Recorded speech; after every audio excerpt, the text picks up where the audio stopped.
frozen reaches of Icewind Dale, in the shadow of the spine of the world, lie the 10 Towns. A safe haven for the outcast and downtrodden, but at a cost. Life in the 10 Towns is harsh. The wind is cruel and cold as some of the people who call this place home. It's been at least 2 years since the frostmaiden stole the sun and the last bit of warmth from this place. You can still find kind faces and warm cider, but I fear they're getting more few and far between as the months go on. We've never heard back from the people who try to leave, braving the mountain pass to escape the rime.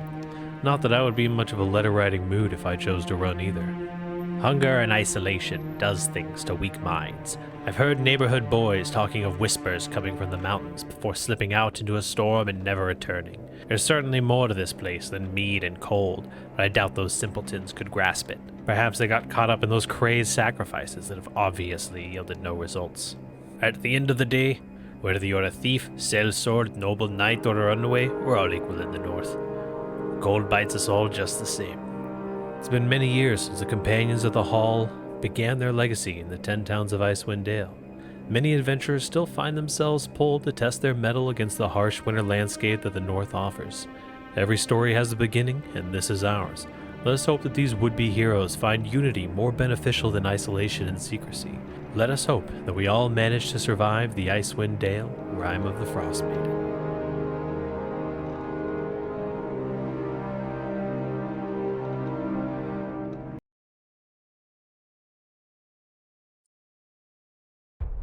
Hello, everyone. Welcome. Hello.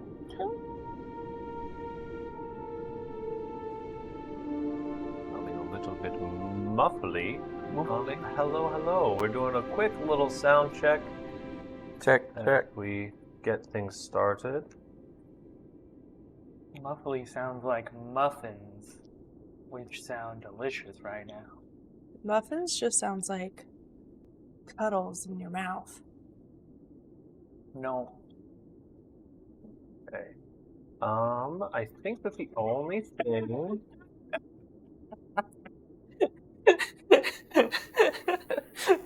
I feel like muffins are the food equivalent of cuddles. Okay. Huggles. Like cupcakes are kind of like an obligatory party. Woo! Like Cupcakes do have that obligatory party feel to them. Welcome, everyone, to the 4th session of Icewind Dale Rime of the Frostmaiden. Can I have one of you hop on your phone and either turn this light off or lower the brightness significantly? yeah. I am underwater, according to the stream. I did my best to make the adjustments that I could, but it was impossible, unfortunately. Welcome to the 4th episode of Icewind Dale Rime of the Frostmaiden. What happened last time, y'all? Where did we start? We started at...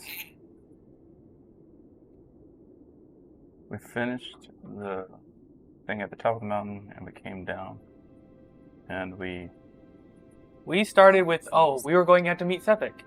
Oh, yeah. We went out to meet Sephic, and we met Sephic, and he had an interesting This is yours. mental battleground where he was like, yo, I want to get these guys in, and for some reason he judged our characters wrong. We were like, nah, we're not joining in. And we saved a dwarf rather epically. So we fought Sephic after he tried to monologue us for a little bit, as them peoples tend to do. He did this cool disappearing bit, and that was pretty cool and fun, where he could teleport and stuff like that. And he had snowy internals until he didn't have snowy internals because you just needed to cut a little deeper. I think Neela went down in the fight, and then I did. Latin and Art finished it up with the help of the dwarf who was standing guard over Neela's body, which he turned out to be pretty important because he helped stabilize her. Yeah, and specifically, like, Sephic was kind of like, he was basically saying, I am a chosen of the Frostmaiden. I was born on mid winter's night, eve, summer, solstice, special day. that Midsummer's Day or Midwinter's Day? Midwinter. Midwinter. That makes way more sense. He was born on Midwinter's Day, which is a day that multiple people throughout this area are born on, and it sometimes has little quirks about it, and his was especially pronounced, making him basically immune to the cold. And then he was also like, yeah, these people were dodging the sacrifices to Oral. I'm going to make sure that they don't dodge the sacrifices to Oral. And we're like, well, are you working for Oral? And he's like, I do my own thing. This is what Oral would have wanted. We're like, oh, I see.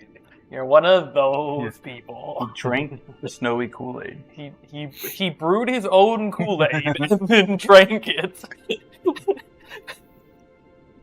And then what happened after that? So we dispatched him, and then we make our way back to town, where the dwarf, who, by the way, had a blue harp on his arm with a tattoo, and that was why he was being targeted. Sefik let us know that the random selection of sacrifices were not as random as most people were led to believe, and I think we're the newest members to find that out. I think it's not a specifically well-guarded secret. It wasn't to the dwarf, who wasn't even entered into the drawing, but yet got selected. So we figured out a little bit about it. Max Ildenar, great name by the way, has a small little racket scheme running where he gets to choose the people for sacrifice, and we're kind of trying to parse out what to do with that information. But we're not going to do it right this second. We also found out the captain of the guard is on it as well, the tiefling. So we found out that Torg is in cahoots with a speaker. Yeah. They're in a relationship. Yeah, they're, it sounds like a kind of like, in general, I mean, if you think about it, it makes sense, right? If you had some village town of, runaways and misfits, and it's just kind of like, basically run by a speaker and his council, and there's sacrifices every month, and there's a lottery system, like, of course the counselor is going to make sure his guys aren't pulled in the lottery, and sure, I'll take some bribes on the side to make sure that you don't end up in the lottery for the sacrifice. We'll get someone else, or I need to make sure this person gets in to the, like, it just makes sense that that's the kind of thing that would happen in a place like this. Sefik had noted that he was specifically targeting lottery dodgers outside of this instance where the people who are trying to dodge the sacrifices. Outside of this instance where he is kind of just enacting the sacrifices by his own hand.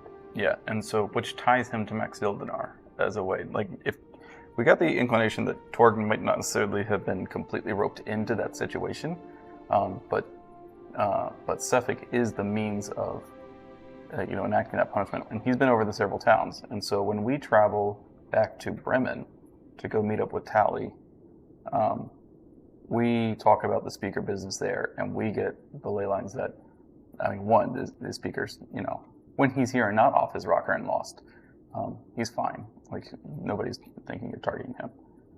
But other than that, so it kind of like leans towards Max Ildenar being more like a linchpin to the operation of an instance. And I guess if they were lottery dodgers and they were running to other towns, it would make sense that he would have somebody go out and get them. So Torg's gone, or not Torg's, Sefik's gone though, and Torg just thinks that he bailed for some reason. That was pretty wonderful. I'm sure it'll dawn on her at some point. We went to go get paid. So we went to go get paid, and we talked to the League of Extraordinary Munchkins. It was a very long name, something about the protection of 10 towns. It won't ever catch on in the news articles. Nobody will ever become famous off of that name. Really good name. High quality, top tier name. Where's my notes channel? The ex-heroic 10-towner Stability Coalition for the betterment of settlements and protection of northern interests. I'm pretty sure that name just got longer.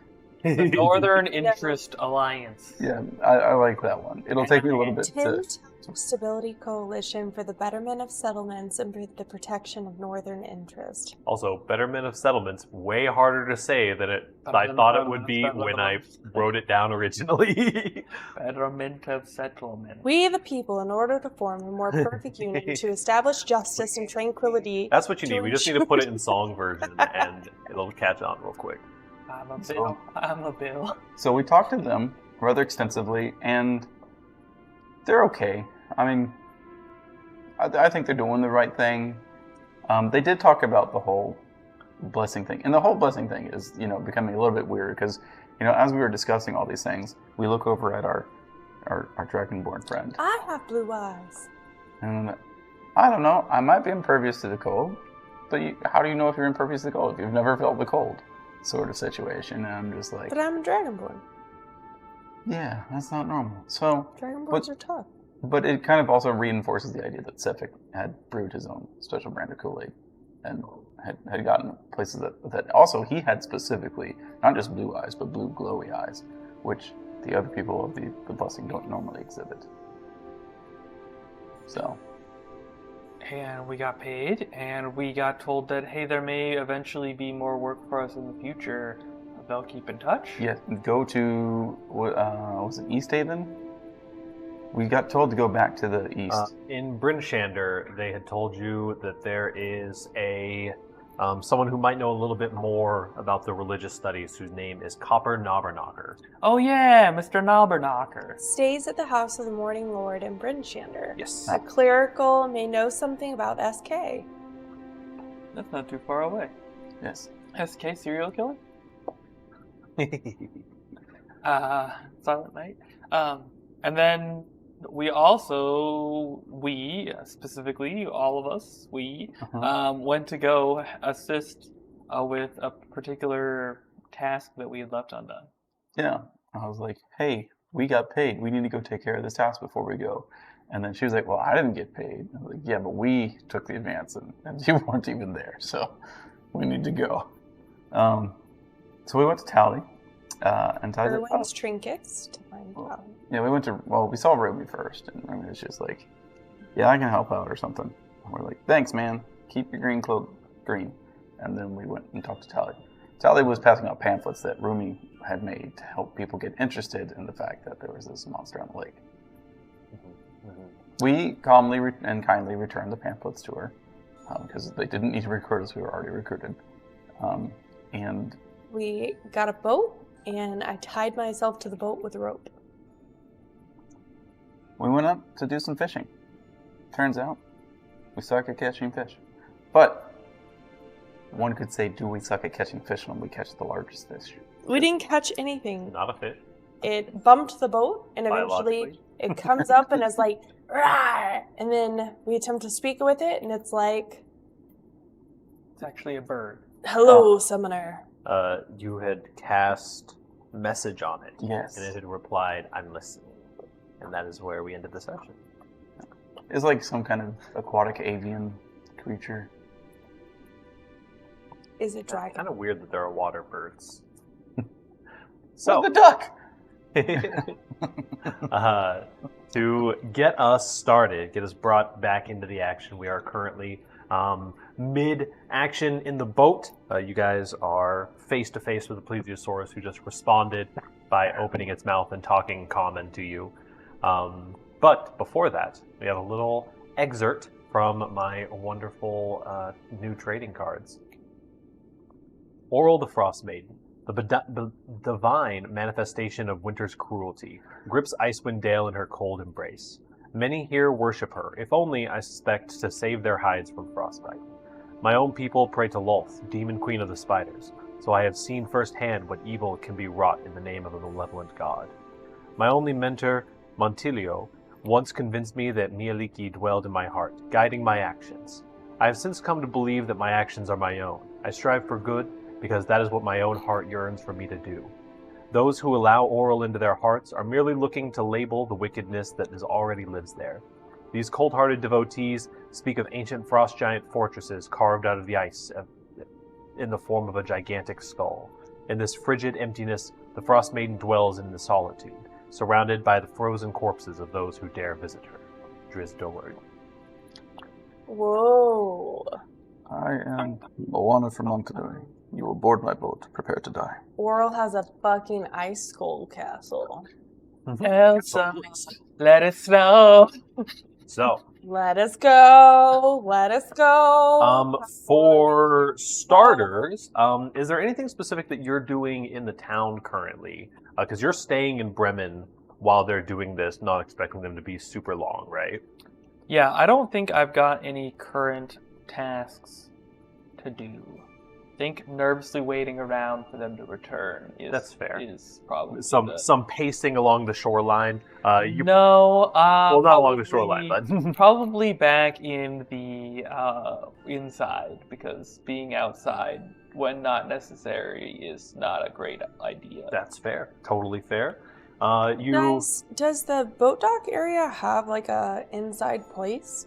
I was thinking There's a back couple of there. like boat houses and like little outings that are right next to the dock area, but Like, does Tally try and stop you or say like, "Hey, do you want to?" Well, they go do this. Like, Well, I was gonna head back to like the I forget if it's an inn or a tavern. Even in Bremen. keel. yes, there's the Even Keel Tavern in the Five Tavern Center, but there's also the Buried Treasures, which is the inn. Back to the tavern. To the taverns? Okay. You can do that just fine. The taverns, this town is always pretty small. The taverns only have like one or two guys in them at a time, generally. You find the one that's currently employed, actually has a bartender at it, and you can go chill at that one. As for you guys out on the water, currently, as the kind of wind is whipping around, you find yourself face to face with the seeing the, not necessarily glowing, but that kind of like nighttime predator eyes when you're looking directly in them kind of sheen, reflecting from your torches. Met with the Plesiosaurus, who says, "I am listening." When he says I am listening, does his mouth articulate or does it open? And His just mouth emits? articulates. Okay. He is actively speaking at you. This is why he has a little bit of a strange voice, but Slightly taken aback. Do I hear it? yes, you both hear it. Okay.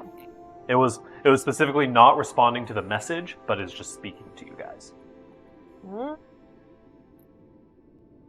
Just sent him a message, and I said, "Hey, who are you?" or something to that effect, and he responded, "Hello.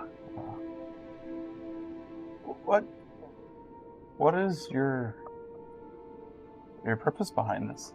We've been sent here to stop you, but it seems like there's maybe different ways to come to an understanding."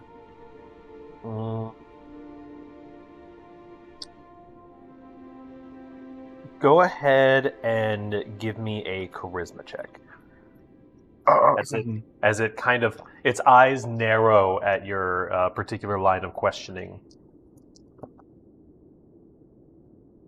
As it's kind of like moving slightly back and forth in the water.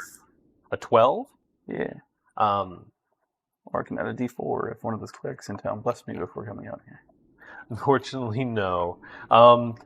It's kind of moving back and forth in the water and just says, "My business is my own." What are you?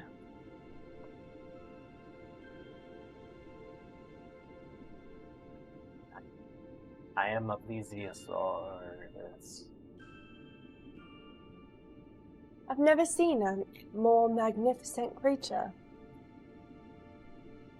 One of its fins on the right side kind of splashes against the water. These huge fins that are coming off of its large body.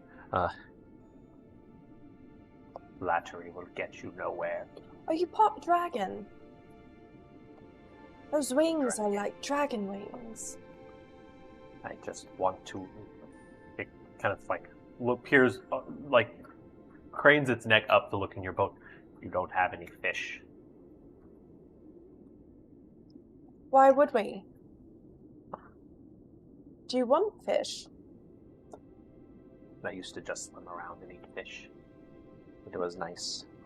They'd been over farming the lake, and you don't have enough food. There's plenty of food. Under the lake or on the lake? Both. So you come I after boats that have fish? I don't like eating people. They're not tasty, especially these ones.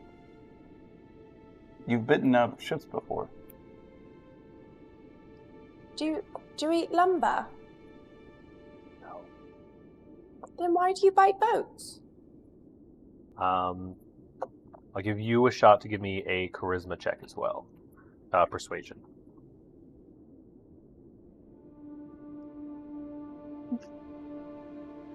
It's not a good first roll. Starting off. Why you be fish eat? When One. boat be boat, then Wait. why you eat boat? That's fine. That's fine. I rolled a 1.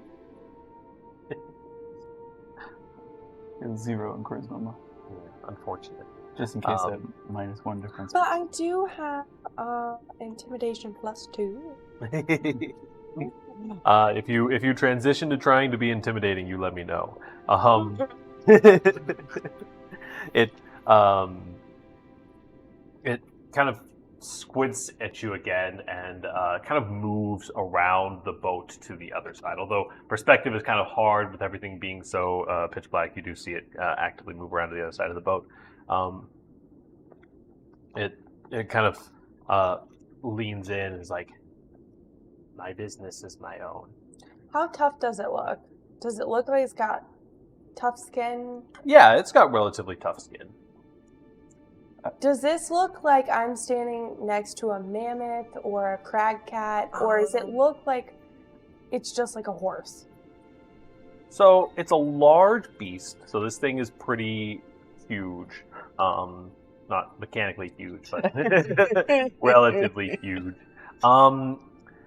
It looks like if you were to think like maybe if it was like a mix between a snapping turtle and a whale almost. Kind of that would be the consistency that we're kind of looking at. There is blubber and there is it is very like whale-like in its flesh, but it's also So I don't think that I can jump in and just stab it to death. I mean, you could jump in and stab it. But To death, would This be is a pretty big, beefy creature that But They like, take multiple stabbings, and then you can get it to death. I kind of try Okay. and beseech him once again. I know it's sure what you got on a player understanding. I know it's none of our business, but the shorelines are very interested in having this dealt with.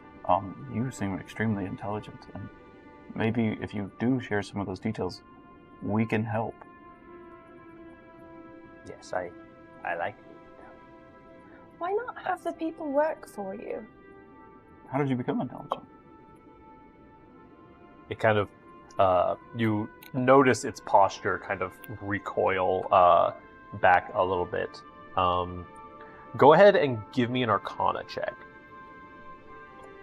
Better at these. Better at these. I believe you. I rolled the exact same number, but I'm still better at these. So 17. Hey, that's pretty good. You have in your kind of like wizarding studies, you've in the past come across every now and then you kind of get caught in a rabbit hole, you know. Sometimes it's literally a rabbit hole. You're doing some researching on the polymorph spell, and you're thinking about like different things that can turn into rabbits, and you end up in the druid section instead of the wizard section, and then like you don't realize for a couple hours, and you realize that this is probably the result of an awakening spell cast by a druid, a fairly high level magic that grants a beast of a lower intelligence, a higher intelligence, and the ability to speak and communicate in language. That little chime just in my head. You've been awakened. It kind of leans back in slightly as I've been given a gift. I don't want to lose my gift. How are you religious? That doesn't make any sense to me. When you're at a temple and you pray for a really long time, they're praying to be awakened. Oh, no, not the same thing. It's a druidic magic. Was the person... enlightened? Yes. Was the person who gave you that gift your friend? And you don't want to lose it. How do you lose it? The human brought me fish. Oh.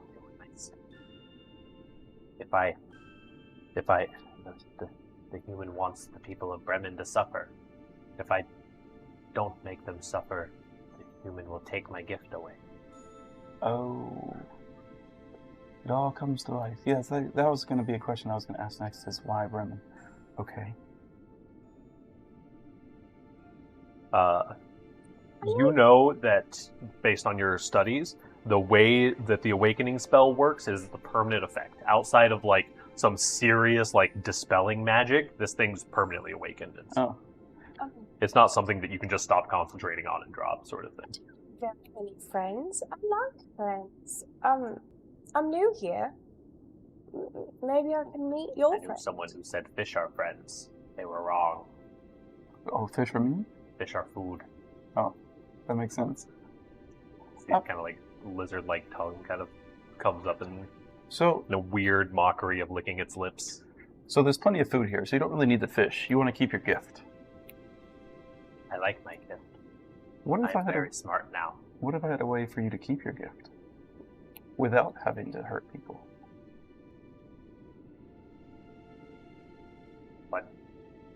What do you mean?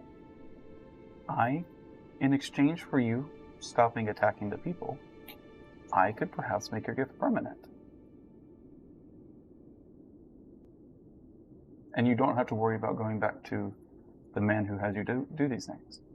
You can do that. You're more powerful than Ravison. Who's Ravison? Ravison is the human. They said I must do my part to serve the frostmaiden, make the people of Bremen suffer. Where does Ravison talk to you? I have not seen Ravison since I became smart. Oh, so how do you know he's going to take it away? Why wouldn't he?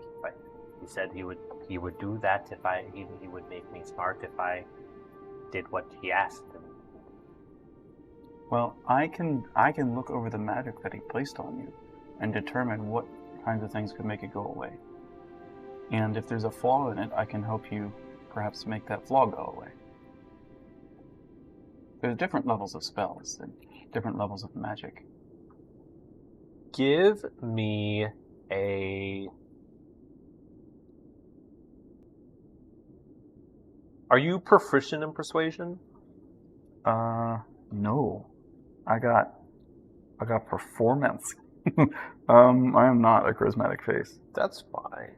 I would say give me a intelligence-based persuasion check to see if you're mind melding successfully with this, and you'll have advantage on this because you were able. You've already proven that you kind of know what you're talking about. Yeah. Much obliged. I will persuade you with the knowledge of Arcana. If you like to play chess with it, it would... I got a 21 on an intelligence-based persuasion check. That is the highest roll this man will ever achieve in persuasion. There you go. That's pretty dang good. So, with that, the the posturing of this plesiosaurus has been very, like, defensive. Still, you can see kind of the glistening on its neck of the muscles that are still, like, tense, the, like, snap muscles that would lead it to attack. Quick question. Does it look like it has, like, battle scarring on it at all? Around its face? Like, it does. Taken... Okay. Yeah, it has taken a beating here and there. You probably do recognize at least one spot where you guys hit it before in your previous engagement. The magic missile. It bounced. Lovely. It's kind of hostile posturing falls away, and its eyes go wide like puppy dog eyes, and it kind of scoots in towards the ship, not fully aware of its own kind of size taking up, kind of like splashes a little bit of water into the ship, and is just like up above you guys now, like looming down. It's like, you think you can really do that? Yeah. Art reaches his hand out on you, just bounces the boat rocks a little bit. He's remembering his previous experience, and he's just like, oh, yes, I think I You can. see Neela slowly start to go towards Uh-uh. Hey, actually, and I undo the clasp around my sword belt, and I put my sword down. No weapons are needed. This will be a very amicable relationship. It's okay. Promise. I like being smart quite a bit. Looking at you, Neela, I enjoy it a lot. I am very smart, by the way. All right, I'm going to. It's not. It should. You should feel a slight little buzzing. It's nothing aggressive. I'm going to start trying to read the magic that he has placed on you. I am being a snake oil salesman. Okay. And that I'm trying to just make little magical cantrip-y stuff. Not even cantrip level. Mm-hmm. Just work on this guy. Oh, suppose you say things. I am saying stuff. I have to articulate it. Well, I say that, but not everything requires a verbal. There's 3 components to magic. We'll talk about somatic, verbal, and so I do very large gesturous, hand waving things, but hitting just the right stuff to make a small little aura appear. Seducting it. And I splash some on you. It's just a small little buzzing. Yeah, that will definitely work. It seems very convinced that what you're doing is what you're saying it is. Okay. And just for added effect, there's dampening. Well, I guess you probably couldn't tell that I would be sweating in a boat. Yes, I just got true. splashed in. That'd probably be hard, but I give a good go at making it look like it's effortless. I say, yes, it's right there, and I take a small little jolt of energy, and it pinpricks him somewhere nondescript in the back of his neck. It recoils back and is like, That was it. Really? Yes, you are permanently intelligent, my friend. What is your name? I don't have a name. Well, you're intelligent. You deserve a name. And you, being intelligent, can come up with your own name. I do listen. But looking at you. How do people name your children where you come from? We don't. You're the first of your kind. This could be huge. It's an important decision. Where I come from, they name their children after their strongest attribute. I am very good at biting things. You are I am also, also very very smart. smart. Yes, you are also very smart. Smart bite. Got it. I don't say that because I don't want to Wait. induce thinking any light of that. Smart. He's very smart. He should make his name based on... He can name himself Art! Quiet, you. I can name myself. You name you Genty. What does that mean? You're intelligent. I like that. Yes, I am Genty. Genty, it's nice to meet you. I'm Art. In art and Neela. Neela. What is the bigger word that is a part of? Art's for smart. It's Yeah, I It's got a- that one. it's a long story. Wait, does this mean that I don't have to eat the boats anymore? You do not have to eat the boats. In fact, you do not have to even see that man anymore. You can run from him if you are afraid of him. I can just swim and eat fish? You can just swim and eat fish. What's your favorite kind of fish? Mostly the knucklehead, the ones with the hard heads. That's the ones you like the most. Yeah, they're big and meaty, and then I can just chew on the bones for a while. Have you had anything else besides fish before? A fisherman, once. Oh. It wasn't good. No. You don't have to eat people anymore. Do you want to try something from the mainland? Just one more thing. That's cool. I'm very. If I don't have to attack the boats anymore, I can spend more time eating fish. It's true. You can. You do not have to attack the people of Britain anymore. Where did you... I forget his name, but Art... Genty. No, not Genty. Ravison. Where did you meet up with Ravison? Ravison was just along the shore. Madison brought me fish. Do you know On the eastern side. On the eastern side, okay. eastern side of? Do you know which town? I do not know the towns other than Bremen, and they must suffer. The eastern side of Mer Dualden, the lake. How long ago did you meet Ravison? It has been an amount of time. Hold, please.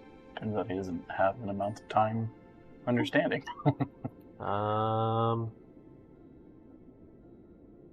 Where the heck? It's been 24 full bellies. How many bellies do you fill a day? How could you possibly answer that question? The lights happen. I think 45 times. Okay, thank you. Yes, I'm going to go eat some fish. You are free to go eat as many fish as you want. Ginty, if you need something, if you see us offshore, feel safe to swim up and any time. Okay. The fishermen are probably not safe. They're kind of mad. Yes, just us. Some of them bring swords. We will tell the fishermen to not. And if they attack you, you can defend yourself. But you don't have to bump boats anymore. I want you You to can see live. it's kind of like flat back to smaller fins. As it's kind of like the bulk of its body is above water currently, its back two fins are kind of like anxiously slapping as it's like. I want you to live a full and happy life. Get that belly full, Going to get. grow and get strong. Yeah. This way, No more lumber. this rate, I'll be stronger and smarter than Grandpa. And it kind of takes that and it backflips back into the water. Bye, Ginty. And then once again, the boat rocks with the waves. It's like, oh, jeez. Okay, we can go back. Go back. We've done our thing. Let's go back. I would like to know if he was lying. Okay, you can make an insight check. And that'll be a I intelligence-based deception. do not know. Impudence. So I rolled 21, and you rolled your second one of the day. Mages, man. How does magic even work? 1 second as you guys make one. The Are dice. those my dice? Yeah. Yes. She's making great use of them so far today. She's been broken. Such a nice man. I am nice. What are you talking about? That was very kind. I try. You look like you were exhausted. You really need to work on your constitution. That was a...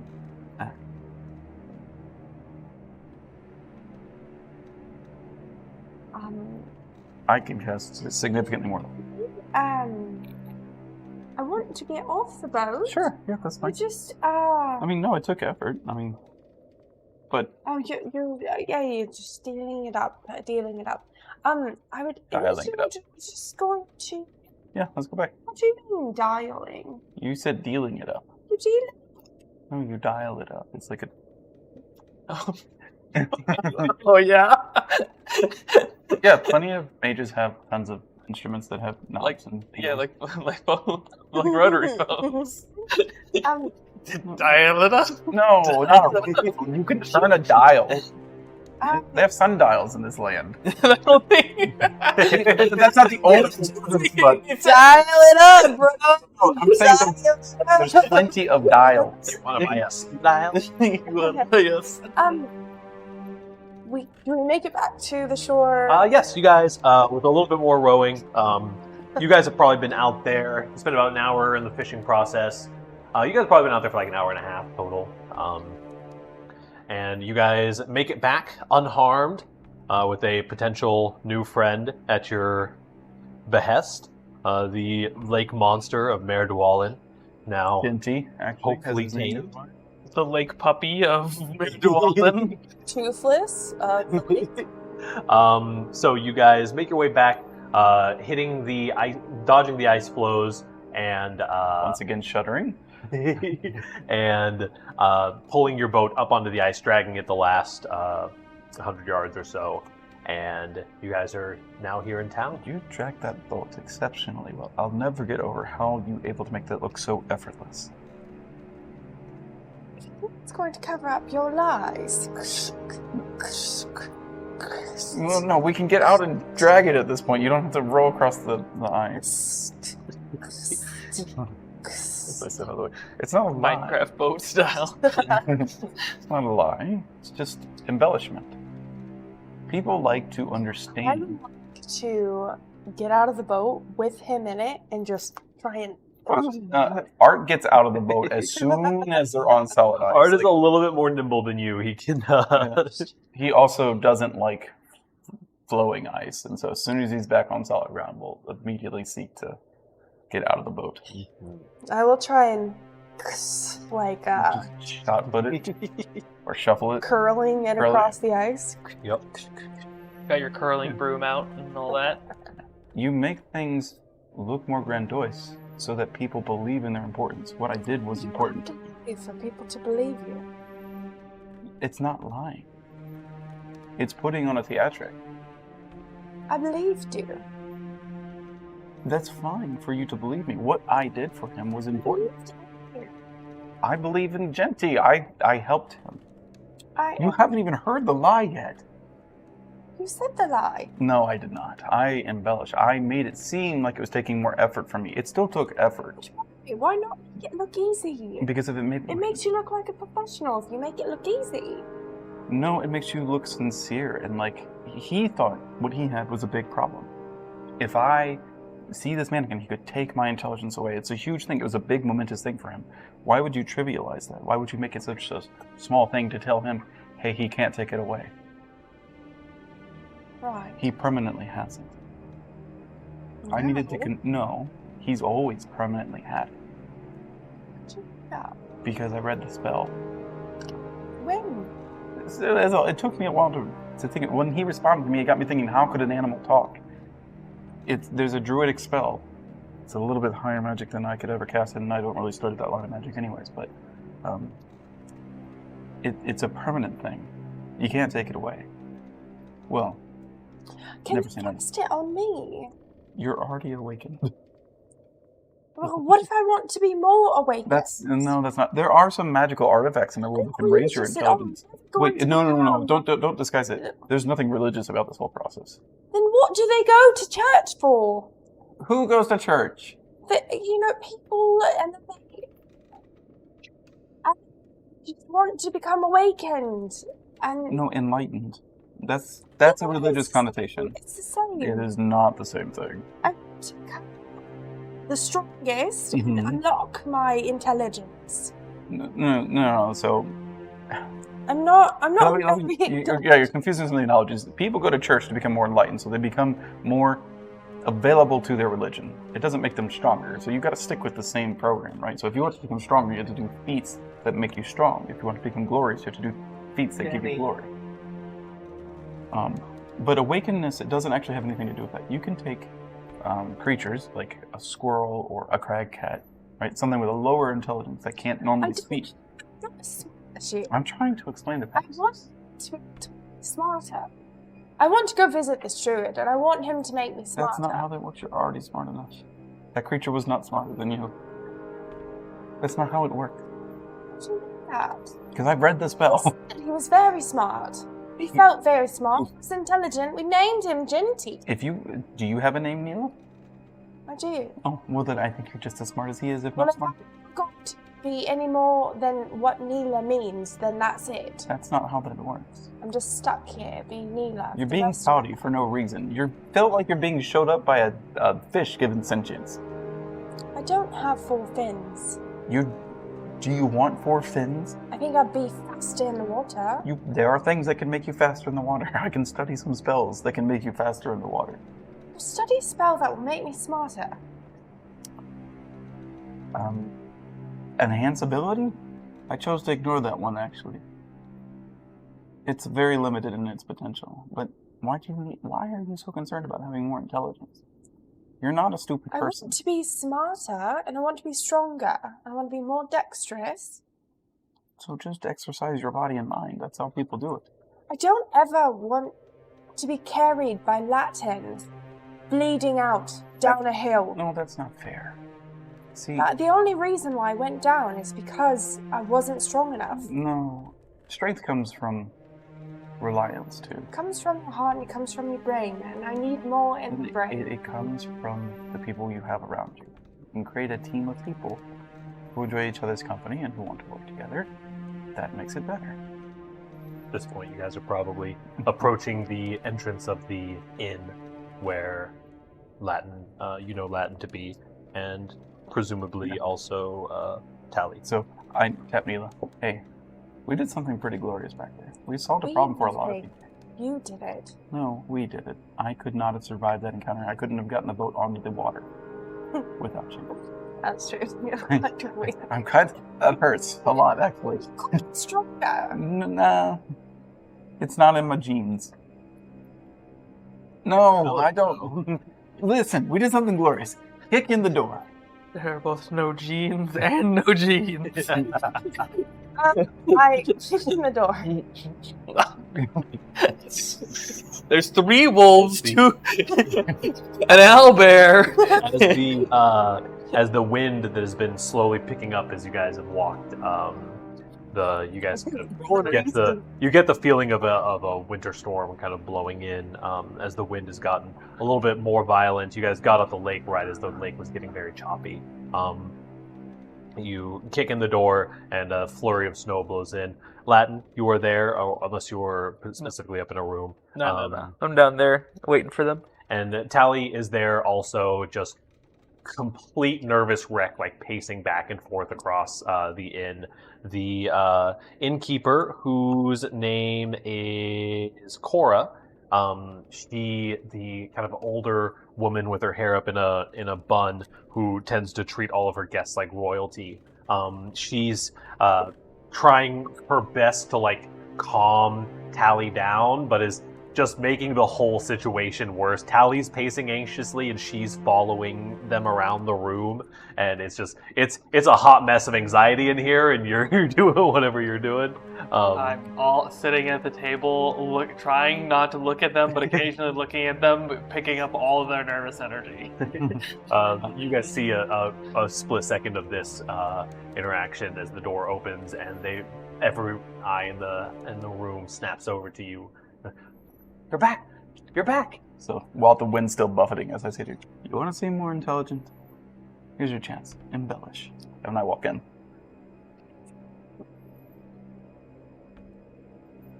How did it go? And the chorus starts taking your hanging them. It was wonderful. I push my furs aside and I stick out my belly. No. This is how it went. No, you don't. Is this a Neela. Is this a Dragonborn custom? I assume you're I here. slap my belly. Okay, well, I'm sorry. I'm not that culturally knowledgeable on Dragonborn things. Heighten the effect. Give it more energy. Just sell it. So no. Now you're embellishing. You're embellished. Just put your belly away. no, Okay, do what you want. it's my belly. I can show my belly if I want. That's not what I meant. What I'm happened? sorry. What? The notebook is out and the quill is ready. Don't write down. It's fine. My belly's fine. You have an upset stomach? Get some medicine? I'm working with what you're giving me. Don't soul blink me. I'll give you 3 seconds to take that back. Take what back? 1, 2. I take it back. Thank you.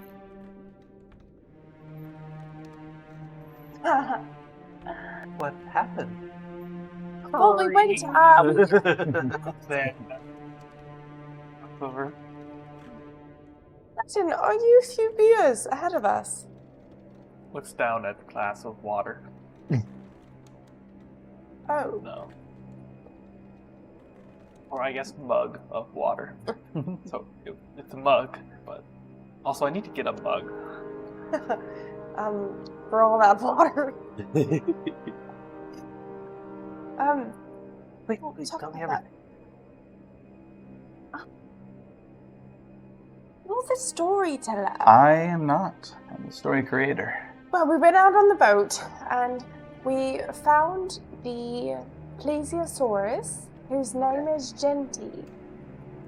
It has a name. It's a thinking, advanced plesiosaurus. He's very smart and he's very kind. He loves fish. Used to Okay, fish, right. eat freely until he met a druid. Okay. And that druid made him smarter and told him in order to keep his smarts, he would have to attack the people of Bremen. So he's been doing that for 45 days. He didn't want to, but the druid made him. What was the druid's name? Ravenos. Ravison. Ravison. Did they tell you? Did he tell you anything else? We need to work on your embellishing properties. So it was all very forward. He's friendly with people, and but people have been attacking him with swords and knives and. Okay, Mila. You've done a great job. Okay, right.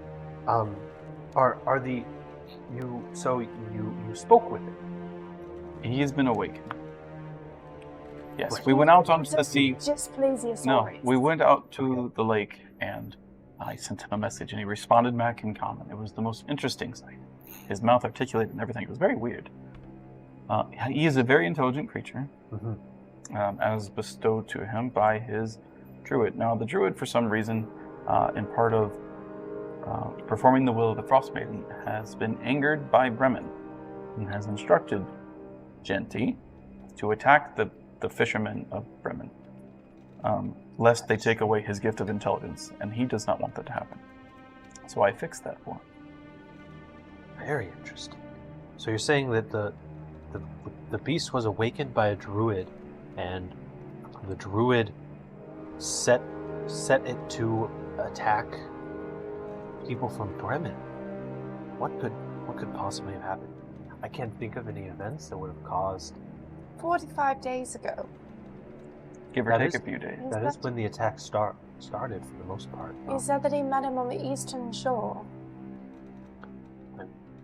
I'm unsure if anyone from Bremen has made any specific enemies, but that's very interesting. I mean, if they're followers of the Frostmaiden, it may just be cruelty for cruelty's sake. It's still like But why scribbling against down. Bremen?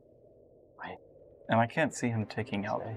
multiple fishermen for the purpose of being cruel, except to attack the identity of the town. The plesiosaurus doesn't like the taste of people or boats.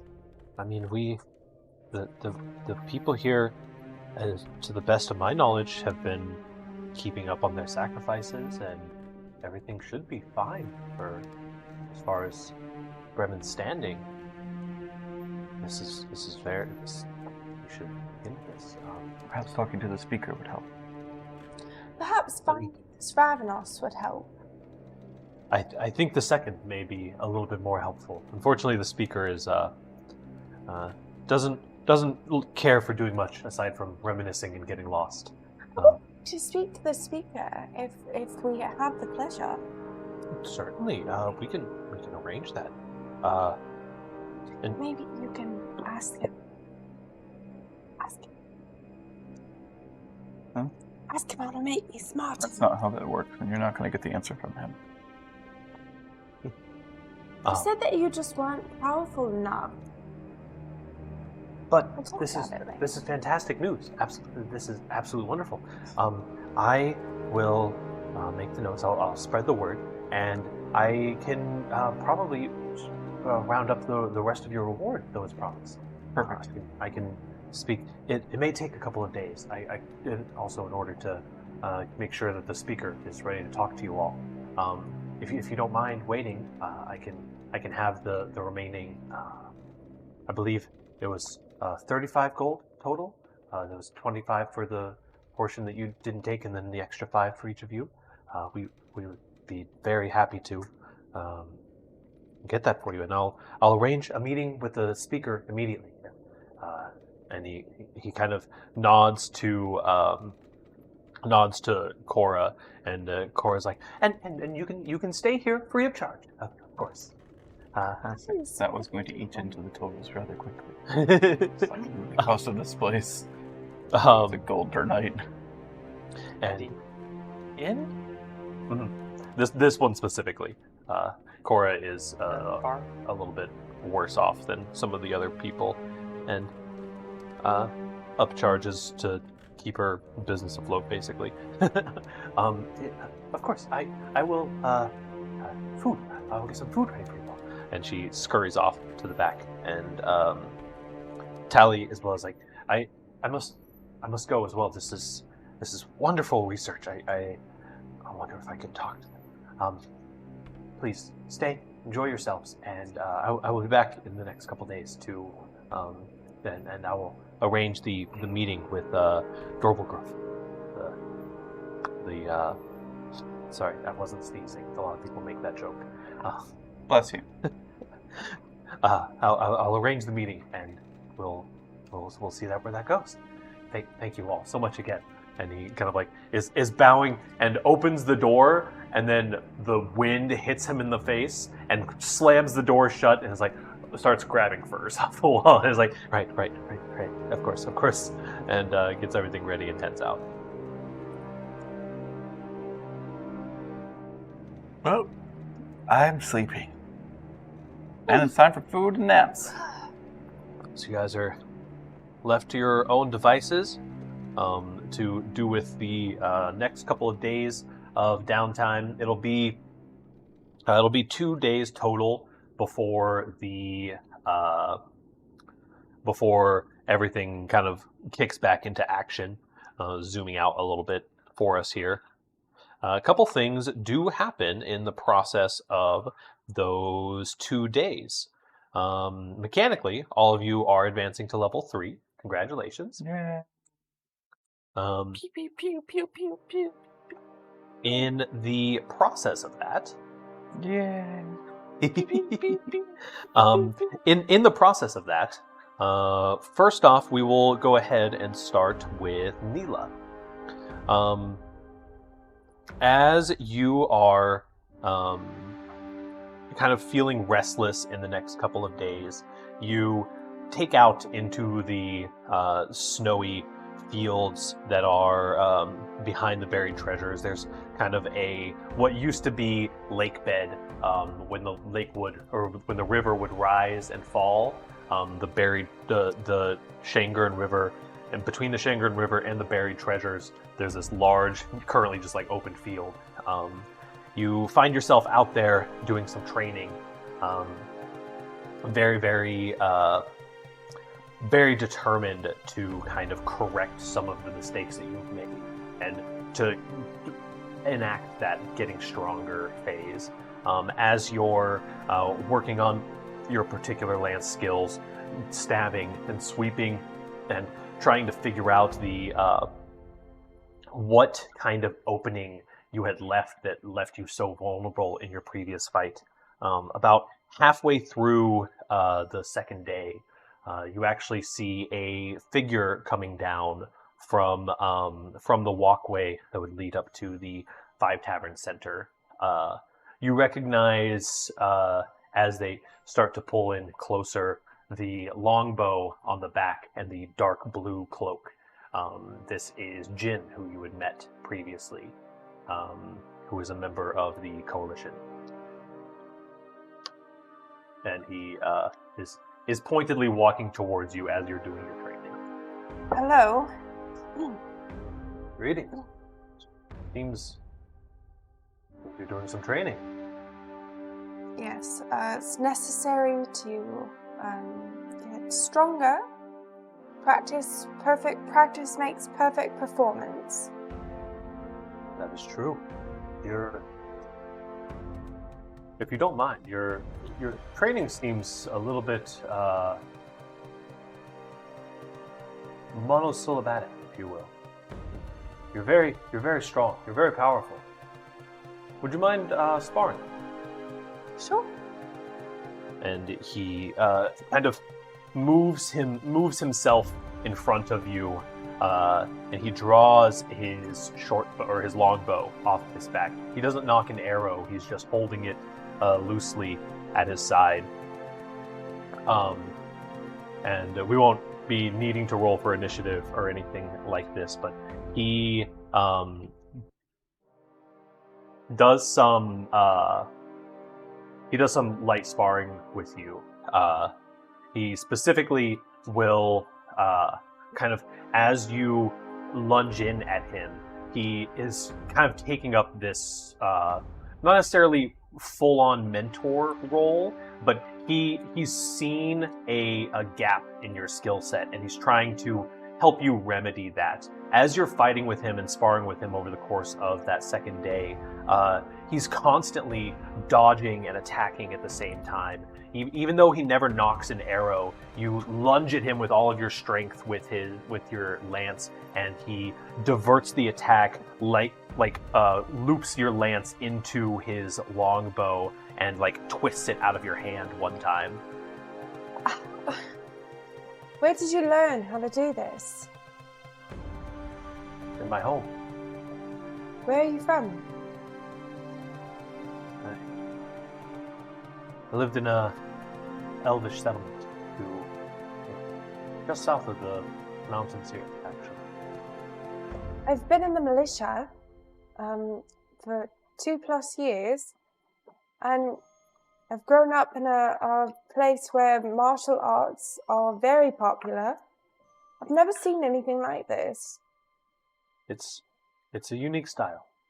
We elves generally aren't as physically capable or physically powerful as some other groups and some other races, but it's important to be able to move your body when you wish to move your body, to be able to follow the flow of the combat and be able to deflect while attacking. Can you teach me that? It won't be easy. I'm not looking for an easy way. I could teach you a thing or two. Come. And he flips his longbow around. You lunge at him again, and he does that same kind of dodge, except this time, instead of going for a disarm maneuver, he slings his longbow out to where he's holding it by one edge and just smacks you on the back of the head as you move past him. And What? Listen. And he kind of flips his longbow and stabs it into the snow. And Longbow, but I've got some glaives. You said that you were fine with it being more difficult. Let's do. I'm here for it. You guys hearing the hums and haws of the training that's happening outside.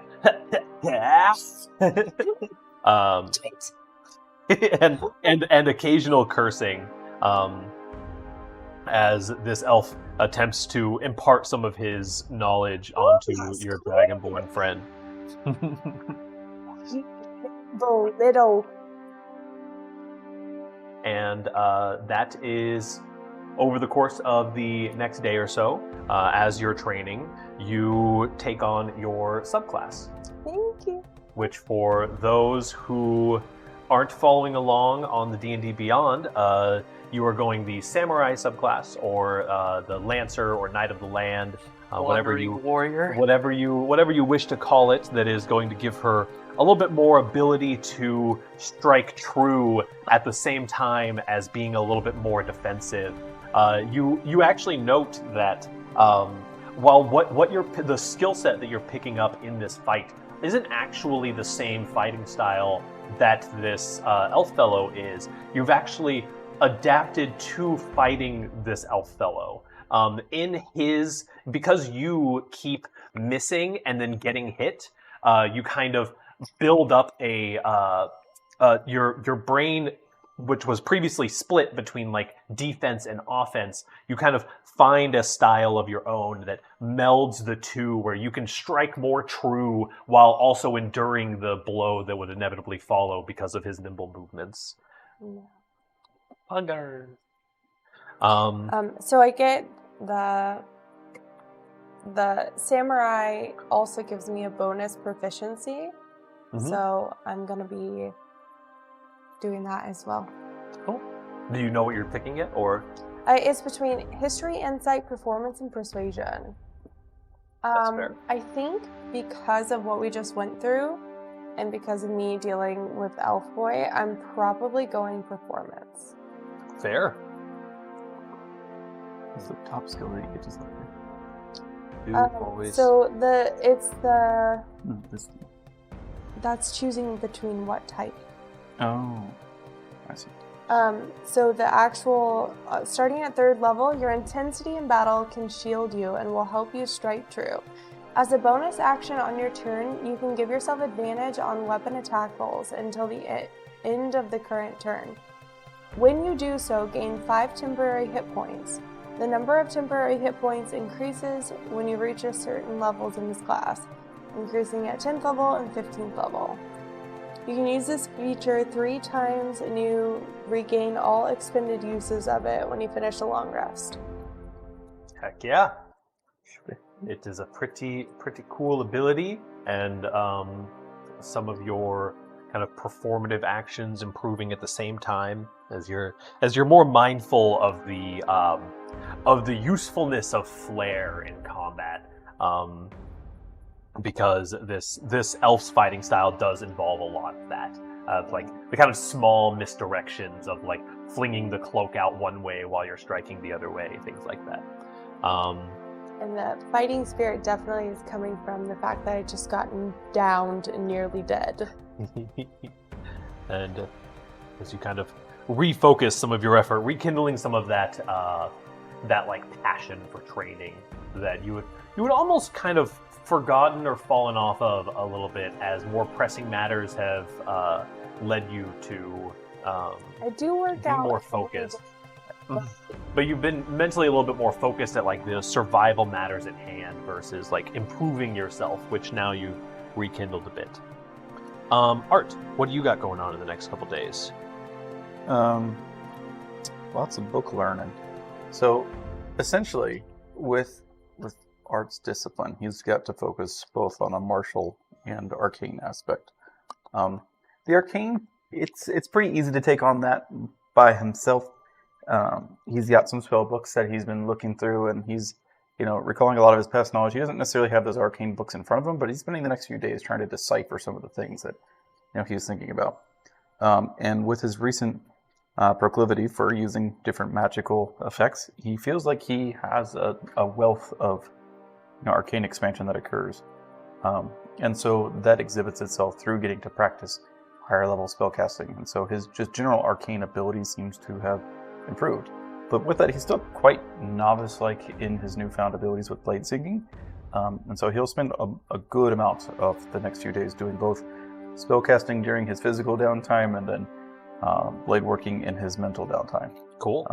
There'll probably be several times where he like joins from a distance out into the impromptu practice yard and works on it. And then during Neela's downtime, perhaps she offers some assistance on the actual attacking. He probably like constructs some target dummy of sorts so that he can practice on it. When you come to look for me for help, yeah, I'm busy. I'm so busy. So then less of her help. Neela's highly focused, but you can definitely find some of that some of that space and energy, and also kind of looking at their kind of one-on-one combat sessions and seeing how effective being light and nimble on your feet can help you against a large, brutish combatant. Over the next couple days, your training definitely bears fruit, and you find yourself hitting a point where your movements are so light and feeling so much more fluid that it's almost like you're dancing on top of the snow as you kind of swing around.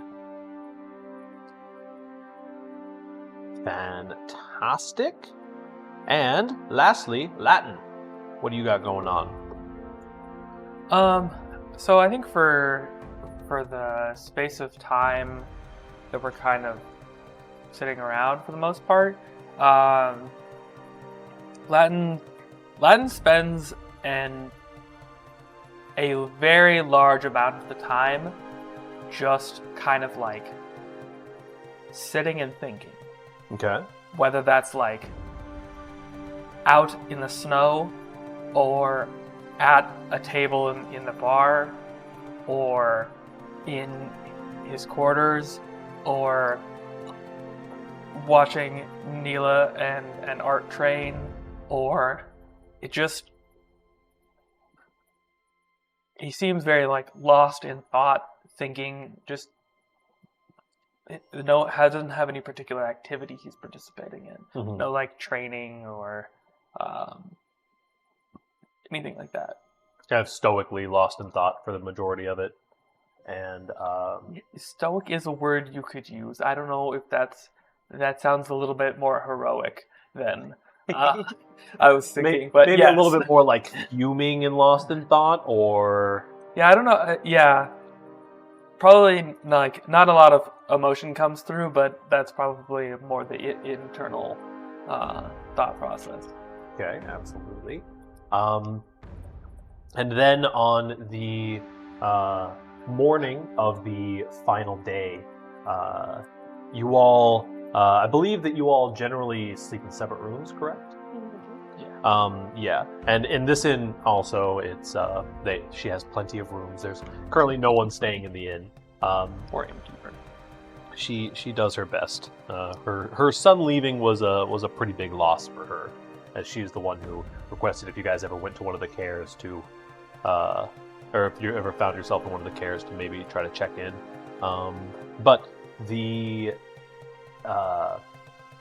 you all are in your separate rooms. On the morning of the final day, this would be the morning of the third day, you two are woken by the sounds of kind of scuffing furniture and of like banging around and some slight like grunts and yelling coming from the room next to you. Just Latin being Latin. No? Okay. I crack open the door. Get out.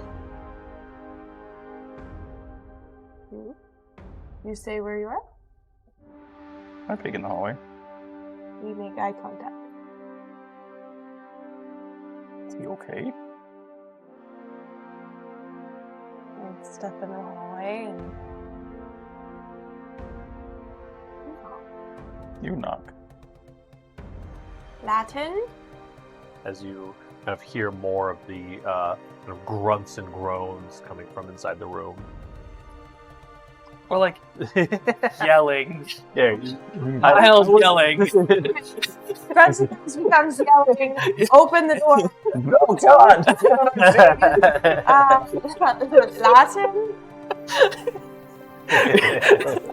You put a little faith in your dude, and he betrays you like that. You need to work with the phrasing, man. No. You okay, buddy? Latin? I attempt to open the door. The door opens just fine. And Latin? Sure.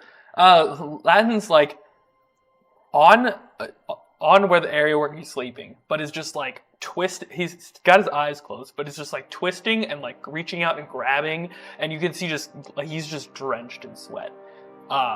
Occasionally he just like his mouth opens for like jerked screams, but it looks like he's having like basically some kind of like seizure. Neela will run up, pull him down to the floor. Yeah, are these like cots? Like how are the beds like? They're basic, just like wooden structures that have like hay and sheets on them. or hay and like furs on them, basically. Yeah, she could pull you off of it down onto the floor. When you go over to grab onto Latin, his arm just like flips out and grabs onto your forearm with just like crushing strength onto your arm, and his eyes pop open, just staring up at you, but his eyes are rolled up inside his head, so you just see the whites of his eyes, and he speaks out in a voice that's like slightly reverberaty, but also like deep and growly, and he says, "I had a dream. I was a bear walking along the river's edge. The rivers, I walked and walked. The fish, I went to grab at the fish, but I could not grab them. They fell out of my hands. When I finally caught the fish and I bit into the flesh of the fish became a man, and the man screamed, and the man writhed and screamed. And then drums from the south, drums beating from the mountains. And an eye, a glowing bestial eye covered in frost. And then his body just like goes limp. And his eyes like go back down to being able to see again. And he just turns over and like coughs out some blood onto the side of the bed. He's like heavily, his chest is like heaving from like this muscle strain. Do you have any medicine? Not for that. Do you have any healing? Fuck. Not for that. Can you breathe? Just focus on your breathing.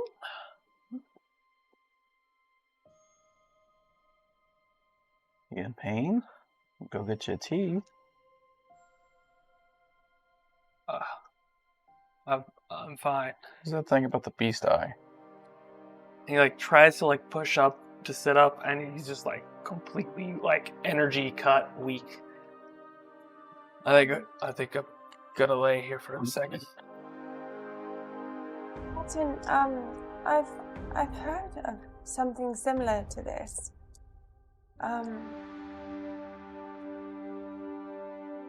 Do you know what being possessed is? No, Do you believe in demons? I don't know. Yeah. You might be possessed. I just had a really terrible dream. Oh, it could have been a vision. You know, for somebody who's not really interested in religion, you sure do equate a lot of things to religion. A lot of people come into my town. It's a long story. We just hear about these things. A vision. Could I get something to eat and drink? I would come to the corner of your room for like a mug. I leave the room and go downstairs to get stuff.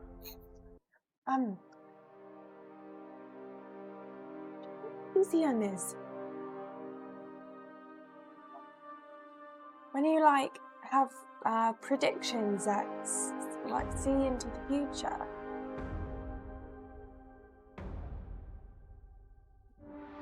Yeah. The dream felt really real, like I'm really there right Are you now. a druid? No. Have you ever turned into like a bear before? Have you been bitten by anything recently? I don't know. Were you bit by the crag cat or the yeti? Yeah, I think I was bit by a crag cat, yeah. Did one of those dogs, the sled dogs, did any of them bite you? No. So it's gotta be the crag cat. I think I bit my tongue. Yeah. It's just like blood on his fingertips. You've never had anything like this before? No, You normally have vivid dreams. I don't normally dream at all. I come back with water that's boiling and steaming, and you can smell the faint scent of herbs and stuff in it, and some food. I heard the bleeding as I was coming up the stairs, and I take out a few more crushed leaves and I put it in there. That'll help coagulate it a little bit and make it less of a mess. They drink the things and eat the things. Also, it's visioned, not vision. You're talking so loud the entire inn can hear you, but that's not really your fault, that's his. Vision. Vision. Vision. Vision. That's when you look at things. It's also when you have your premonitions. Oh, I thought those were different. Visions and vision. No, they're both visions. But they're not spelled the same. Yes, they are. Then why does it have the little squiggle on top? What squiggle? Oh, that might have been somebody's... Never mind. I believe in you. So he's either possessed... He's not possessed. Having a Vision? Just vision. Vision sounds like... How's the tea?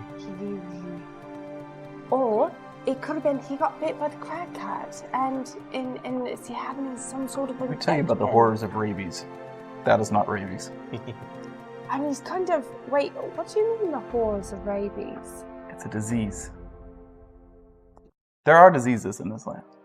That? No. You want to get bitten and find out? You know what rabies is? How would you know that I would have rabies or not? I know that it is rabies. Please.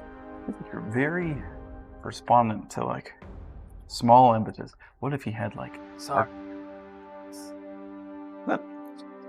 Dicey. It's my fault. Latin. You poor thing.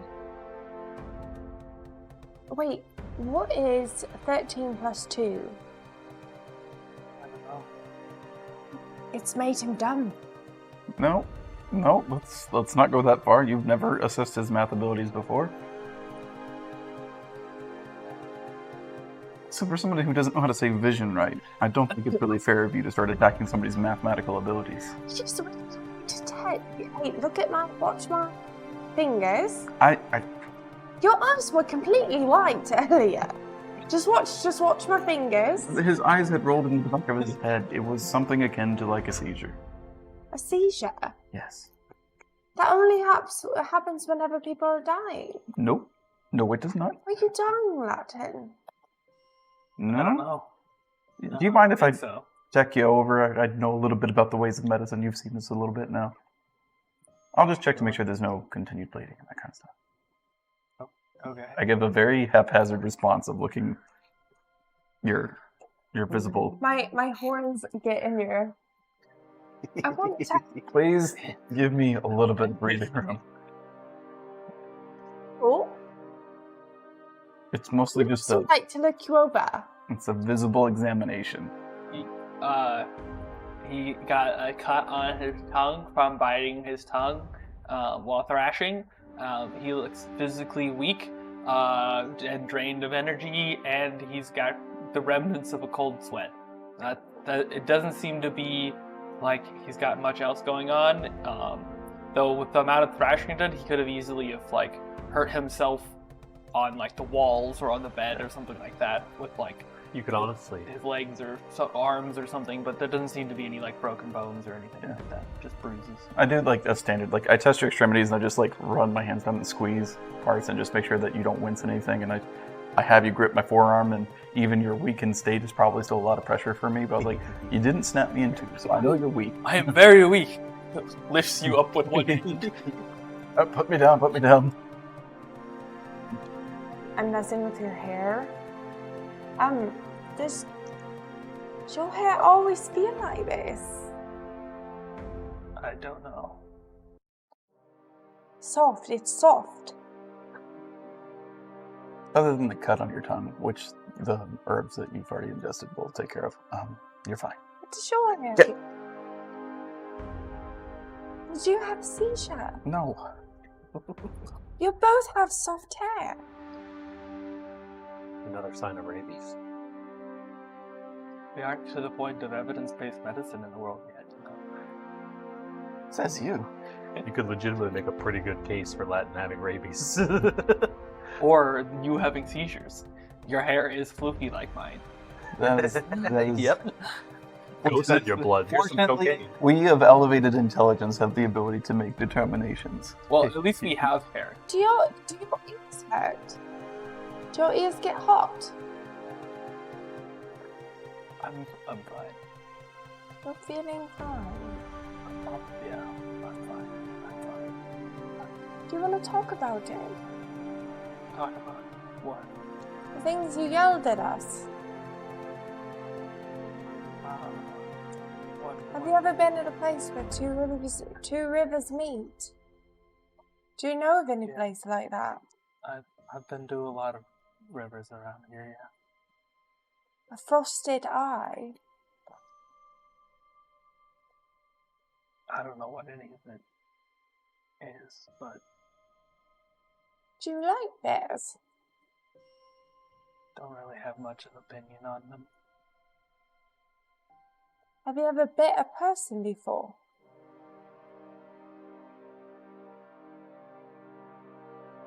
Martin? Yes, you have. Not any time recently.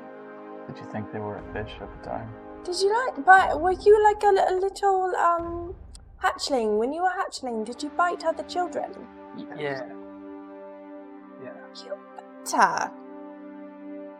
Well, I'm glad you grew out of it. Allegedly. Well, sort of, you don't take me as a biter, are you? You'll never know.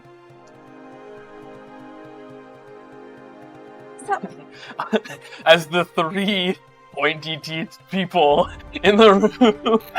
No, none of us have ever bit anyone before, ever. No, of course not.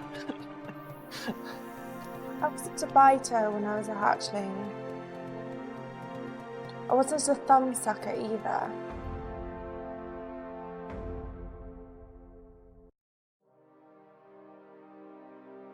I was a pincher. Just like little. It's just so satisfying. Stop. Did you really hatch? Yes. Where do you think dragonborns come from? I don't know. We don't get plopped out like other beings. He was asked if he was a hatchling. You know he doesn't hatch. It's a type of growth. Hatchling years. I think we're other species called toddlers. That's kind of a rough word to say. Toddlers. British people call small children Hatchlings. okay, fair. Yeah, little tykes. Mm. Tykes. Younglings. Hatchets. And the younglings too. Well, seeing as we are all safe and sound, I'm going to go catch some food. Can you give me a push-up? Currently laying on the bed. I'd rather not. Or like a jumping jack, just to say you're okay? I'm gonna lay here. Physically, he's fine. He just needs rest. As they clunk down the stairs. Alright. As you're moving down the stairs, you hear the sound of the front doors opening, and Was it someone kicked open? by. What's that? Was it kicked open? It was not kicked open. Well, I it was assume open it's nothing gently, but glorious. the wind caught one of the doors and kind of slammed it against the wall a little bit. Sleep. Just please let us know if you need anything. It's like you'll hear it. It's not funny about him. You scared us. It's alright. Your eyes were white as though you were dying. I need some rest. Alright, should I leave? I leave. I rest. Okay. As you guys leave down towards the open area, Tally is there and has your payment and is happy to distribute it to you guys. It'll be 25 gold for you, and then you're still resting for a moment. He just gives the 10 to you to give to your friend. And he's, well, luckily, Dorvalgruf is in town. He's fairly lucid today. He might have some insight for you if you wish still to talk to him. We can wait on your friend, though. I would love to wait on. No, we should just let him rest for a little bit. Why don't you go ahead and have our conversation with the speaker? I would love to speak to the speaker, but I want to wait on Latin. Because I feel like Latin has a little bit more knowledge about the speakers than you and I do.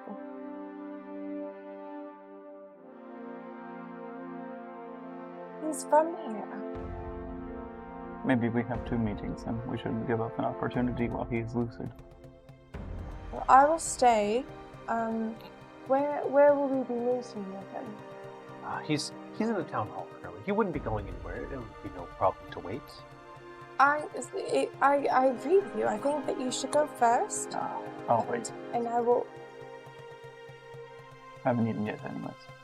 I go to get food. Cora happily provides some, what does she provide? Provides some knuckle sandwiches today. Yes! She has Finally! Sandwiches. some pulled knucklehead meat. That Like, is. you should wait for your friend. This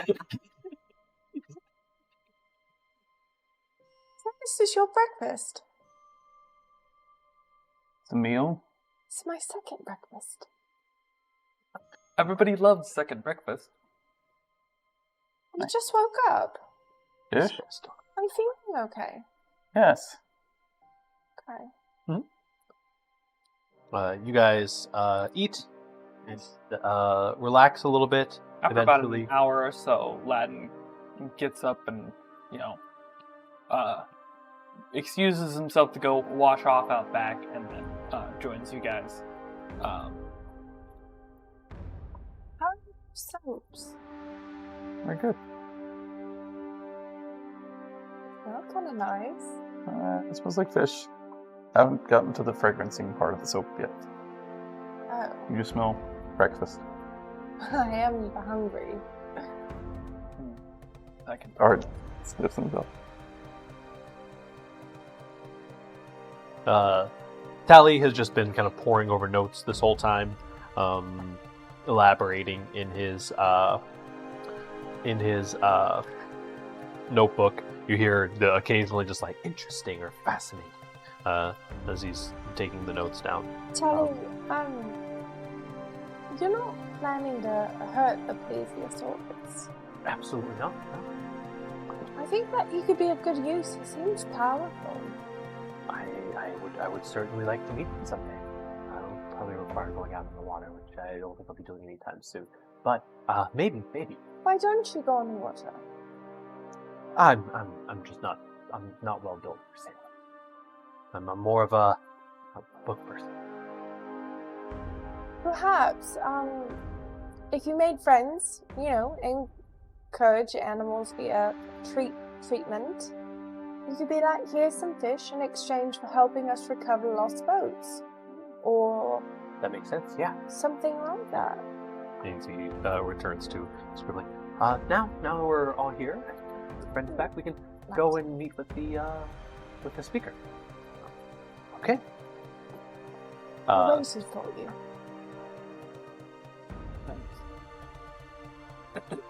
Latin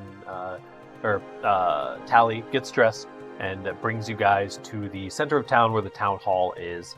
It's a large building with kind of curved curved wooden archway that kind of comes up in two spikes on it. Kind of looking similar to what you would imagine like mammoth horns would look like.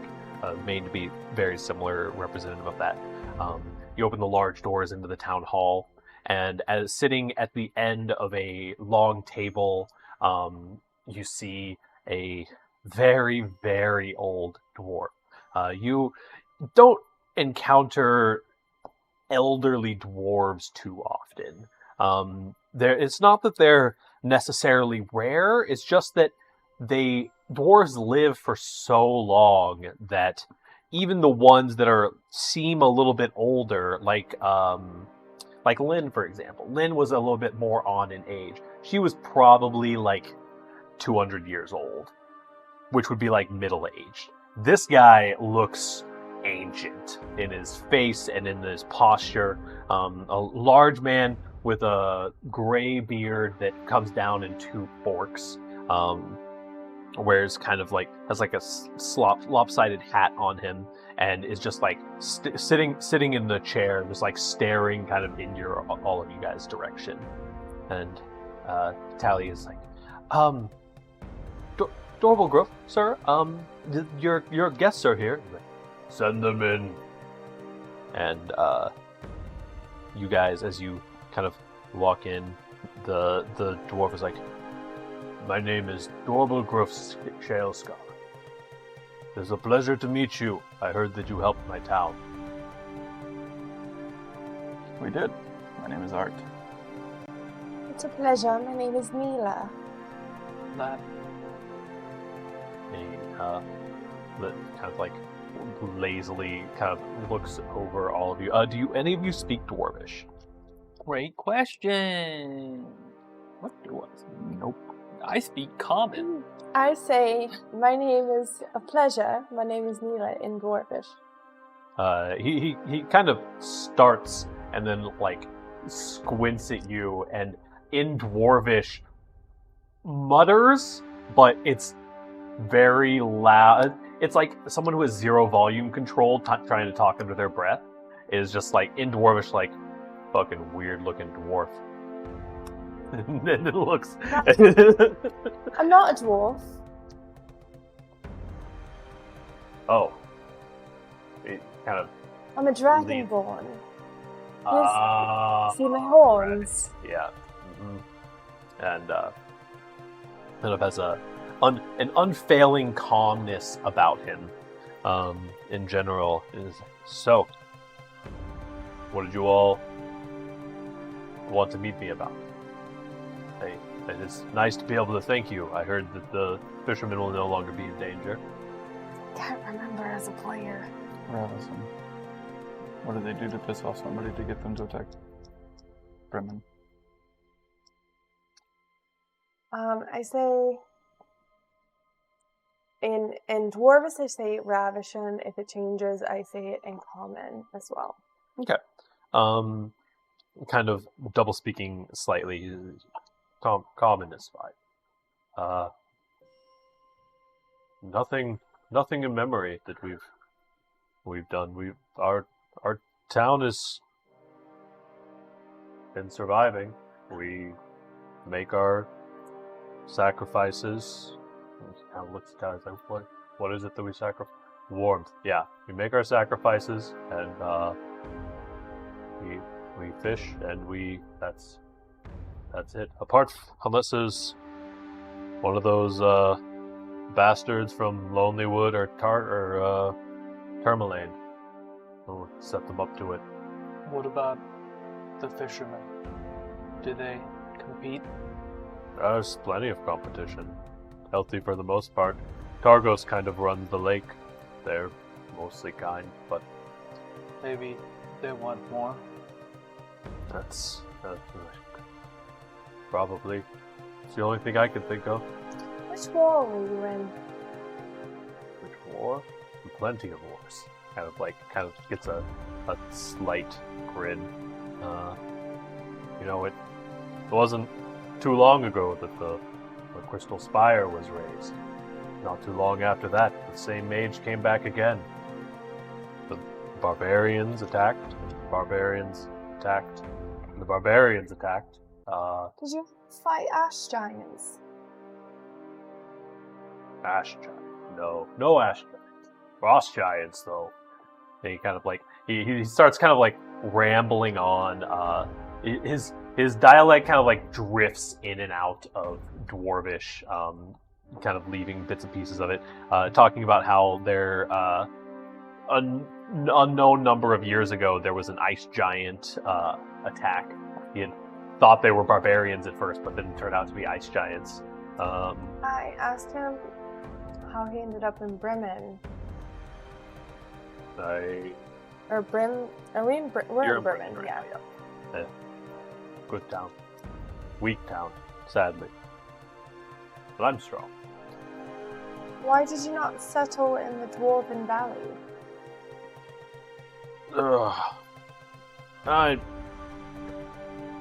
not a battle hammer. I don't get along with them too well. I'm an outsider. I'm the Shellscar clan lives in the south. We not that we don't get along, just not my clan, not my problem. Between Lonelywood and Termally, who would stand to make the most profit off of you, or off of Bremen not being able to fish? Either of them equally. Honestly, Bremen doesn't take up too much of the lake real estate, but people get weird about fish. You said would you say bastards? Yeah. Why so crass? Why so mean? Listen, it wasn't always monsters attacking our fishermen. Sometimes fishermen attack fishermen. It happens. They're young and full of life. But they get worked up fighting over who gets to fish this area, this day, whatever. Sometimes, usually it's just yelling and posturing, but sometimes it would get violent. Been a while.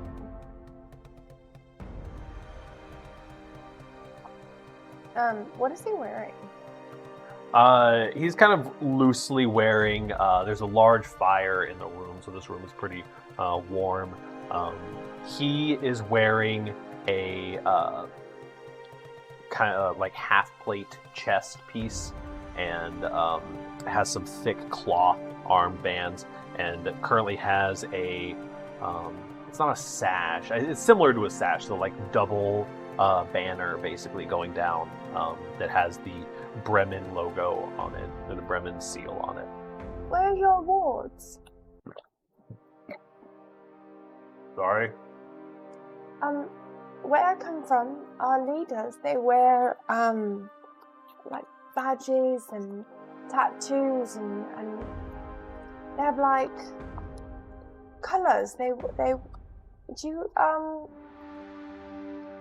Do they not let you wear your achievements proudly? He kind of, he lifts up his beard, and you see a large scar across his neck, and he like rolls up his sleeve, and you can see like chunk of his arm missing, and he kind of like medals. I see. I don't see your concubines anywhere. Do you have a wife? Do you have children?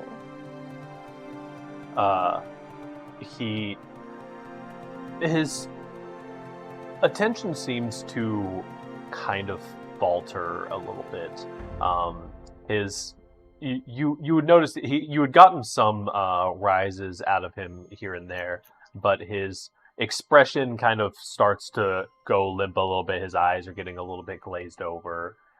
You can tell that he is potentially reaching the end of his lucidness. End of his lucidness. Yeah, he's kind of starting to drift out, and it's like, you ever see the giant with the pots and pans? It's a good fellow. He hasn't traveled in some time. I should go see her. He We starts like getting up out of his chair. Thank you for your time. And he's kind of like ruffling through, putting a coat on as Tyler's like, oh no, I'm gonna go get some help. We understand. And Do Tally we kind need to keep him here while you go get help? no, there's people here. They're just right up the stairs. And he kind of runs up the stairs to a kind of like open area that's up there, and a couple of burly, not armored. They're wearing like leathers currently. Men kind of come trudging down the stairs. Like, all right, old man, and they kind of pick him up and start Then goes to leave. carrying. Before they do that, I reach out and I grab his hands. I'm like, sir, it was a pleasure. In Dwarvish. He kind of like squints at you, like, weird looking dwarf. I wonder if he's still. Where's my stone? And they kind of take him and carry him up the stairs. What did he say? He doesn't know that I'm not a dwarf. I love that. I love that man. There was an elder when I was a child that I was very fond of. He was a leader in the militia. He frequently would use eating utensils, thinking that they were daggers. He was quite adorable. Okay. You ever been stabbed by a spoon before? No. It's quite cute. Been stabbed by a knife before? Fortunately. Yes. I leave. It is part of age. You know? Does age excite you? No. Don't you want anything? Do you want to live for a long time? Sure. I don't dwell on it though.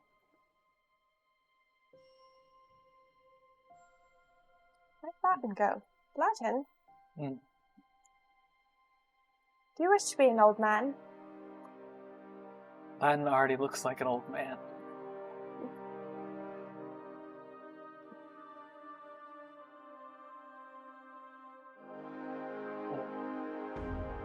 It's not an answer. No, it's not. Well, So, as you guys head out, you've collected your reward. Is there anything that you would like to do here in Bremen before you begin your journey? Go and see Rumi and ask him if he has a small ring. Small ring. In the trinket shop, for sure, you can find a small ring. like a decorative What kind ring? of what kind of ring are you looking for? Like an earring, and it can be copper or some other. It can be brass, it could be gold, it could be silver. It can be brown, it can be blue. It can be black. It is copper. Rumi would be happy to sell it to you for 2 silver. He's not able to budge on the price because he's gotten in some trouble giving people discounts recently. I give him 2 silver. Yeah, we'll happily sell you that. And you guys head out. Where are we headed? What's the plan, Stans? What is the East Shore? The east shore of Merdwalden is Tourmaline and Lonelywood.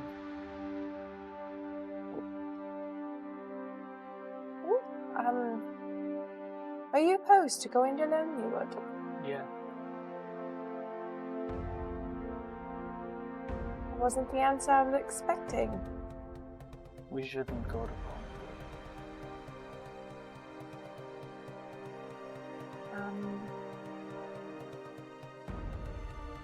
And what was the other one? Tourmaline. Is Tourmaline off the table? We can go to Termament. How do you feel about it? It's also- We're going to find a druid instead. Maybe we can find him in the woods. Are there any woods around here that aren't lonely? That's just the lonely wood on the east shore.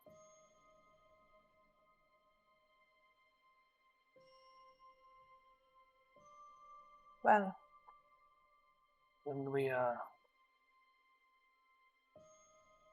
somewhere else to be too, right? Chander. Brinchander. 4.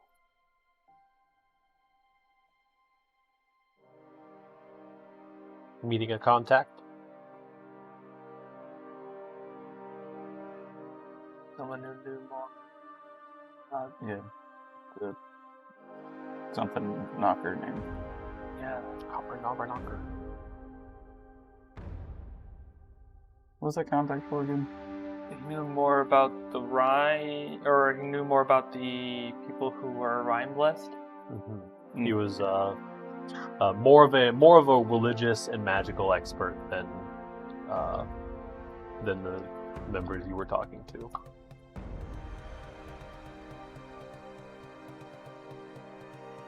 Be more.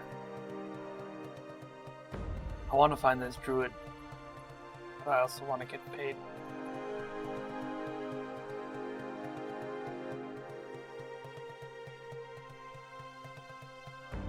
I mean, if we're going to Tourmaline, we can avoid Lonely Wood by going around the bottom. We can stop by. It's a small deviation away, past Targos to Brinchander, and then we can backtrack a little bit, go back up to Tourmaline. You said that was powerful magic, right? The awaken stuff? Yeah, a little bit. so Terminane for the druid or Brenshender for Nabanaka for more information on the blessings? Of the frostmaiden, yeah. Brinchander is one of the bigger cities too, right? Brinchander is the biggest city. It is the main hub of the only city that rivals Brinchander is East Haven. Maybe we can find some work in Brinchander.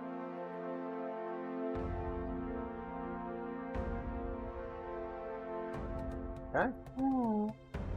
As we Do you have a preference? I don't know how I want to mess with druids. Not right now. Alright. What about you? Oh, I think we should go to Brinchander first and then go to the druid later. I just want to explore. We've already seen Brinchander. No, you passed through Brinchander. Latin chuckles a little bit at that. No, we haven't. It just seems like any other city that I've been to. I want to see these villages and these towns and these barbarians that people have talked about. I guess it'll wait. I don't mind. I've got some things I need to shop for now that I've got some money that's well earned. It's not like we're in a rush. I mean, I do plan on getting old, but I don't want to grow old here. Oh, come on. We just spent 3 days here waiting to talk to an old man. I'm feeling feisty. I want to show off my new skin. You didn't answer the question earlier. No one asked. I plan on getting very old, having a full, rich life, one day at a time, 1 week, 1 month, 1 year. If I can fill as much as I can in a 10-day, I'm going to be so strong 10 days from now.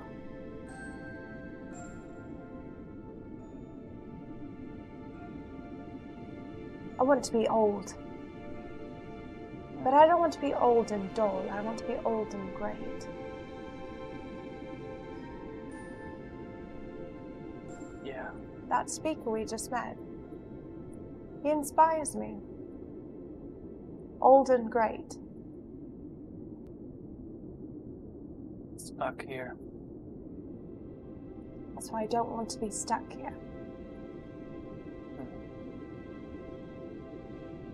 as you guys head out of the city, we are going to go to break.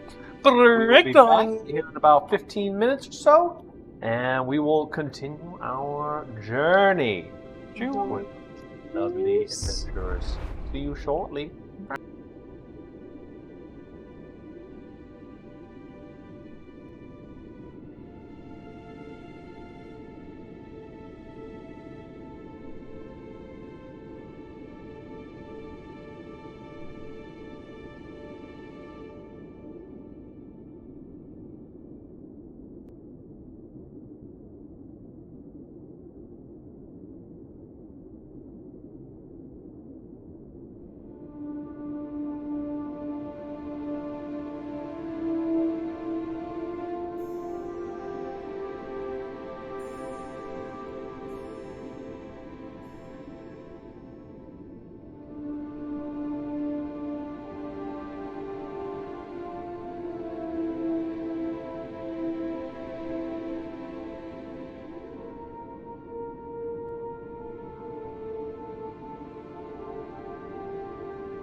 right. Hello, everyone. Welcome. Hello, hello. Mic check, mic check. Mic check. 1, 2, 1, 2. Might check a Rooney. There we go. The land respects strength alone. The strong flourish, and the weak perish. Damn straight. It's my Yeti. He's right there. My Yeti. There we go. That should fix my camera thing a little bit. These cameras are so tricky because they're like mildly fish-eyed. So it's even if there's not that much actual space over here, like if it was just a straight camera, because it fish-eyes out, it's just infinite space. Hello, puppies. Welcome back.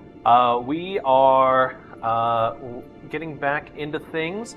We just left the township of Bremen, finally having kind of spread some goodwill in there and solved some of the lake monster problems that they would be having. As word travels around the 10 towns, no doubt egged on partially by your new coalition of friends, people may begin knowing your names a little bit more and things of that sort as you kind of move through, having helped out a couple of villages so far. Still pretty isolated to the western side of 10 towns, but we'll see where things take us as we keep moving forward. It's my phone. That Yeti is a heck of a counterbalance on the other side of my DM screen. He's holding up the whole show. He really is. So yeah, as you guys kind of take off out of Bremen, heading towards Brinchander, I believe, correct? Yes. Okay. Heading towards Brinchander, it is it's about 4 hours total of travel as you guys are making your way down there. The passing through the town of Targo only briefly, unless you guys have anything that you're wanting to dig down into. Torg is currently no longer there. They left in as you guys were leaving, basically. As you guys begin to approach the city of Brinchander, situated up on top of a hill, with large. Also, I keep forgetting that this is an animated picture. It actually just got me. I saw some of the snowfall in front of it. There's more sunlight there too. Well, yeah, there's more sunlight in this picture, but as you guys, as the aurora of the morning kind of fades as you're arriving in Brinchander, the town itself, you guys have passed through briefly, but another kind of refresher, has 30-foot high walls on every side, two concentric rings of upright wooden poles. The gap between them is filled with dirt and rubble. The outer rings rising above so that archers can be placed alongside. This is one of the most defensible locations in all of 10 towns, which is one of the reasons why it's been able to stand for so long, despite not actually being along a river or along a lake. I've been getting rivers and lakes mixed up a lot today. And currently, all of the gates are closed as you guys arrive. As you kind of pull up, you guys travel with torches lit, correct? Yeah. Or at least a torch lit. As you guys pull up, you hear hollering from up above on one of the right above where the gate is. You hear a soldier and see a torch above. A man in soldier armor yells down, "What's your business here?" Travelers mostly, but we come seeking the attention of a particular copper noble knocker. Information from Bremen that we're trying to follow up on. He kind of looks down at you all. All right, as long as you sign the ledger. Forget it. I'll sign it myself. And he starts pulling on a large chain, and the doors kind of creak open with some flurries of snow and wind flowing through. You guys are now met with the sight of Bryn Shander. I probably have a map for you. Is that experience out of sorts or abnormal?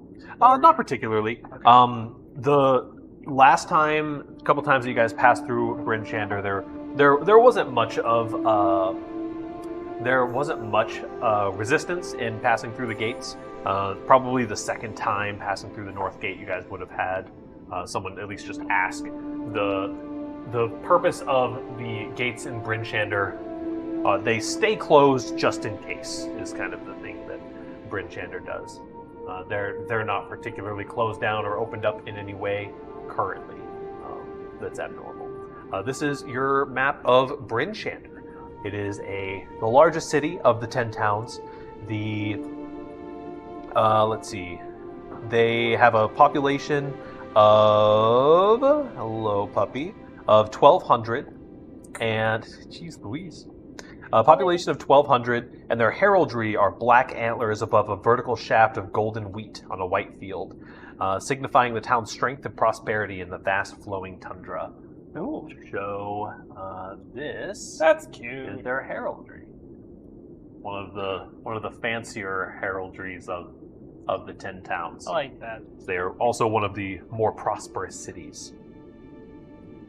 It's very cute. So, as you guys arrive, what would you like to do? I'll probably find some place to stay first. Okay. That seems like a good idea. Looking around the town for a place to stay, let me make sure I get a map that I can see pulled up here. Bryn Shander. Beautiful. Also, this is where the glassblower dwarf Braun was killed, was in Bryn Shander. Makes sense. What's the, Bryn Shanders? They're not on a lake or a river, which Yes. means that they don't do the fishing for the monies. Yes. So, is it just what's the main export of Bryn Shander? Or, how do they make their money? Bryn Is it, Shander trade is quickly? it's the crossroads of 10 towns. If you look at the map,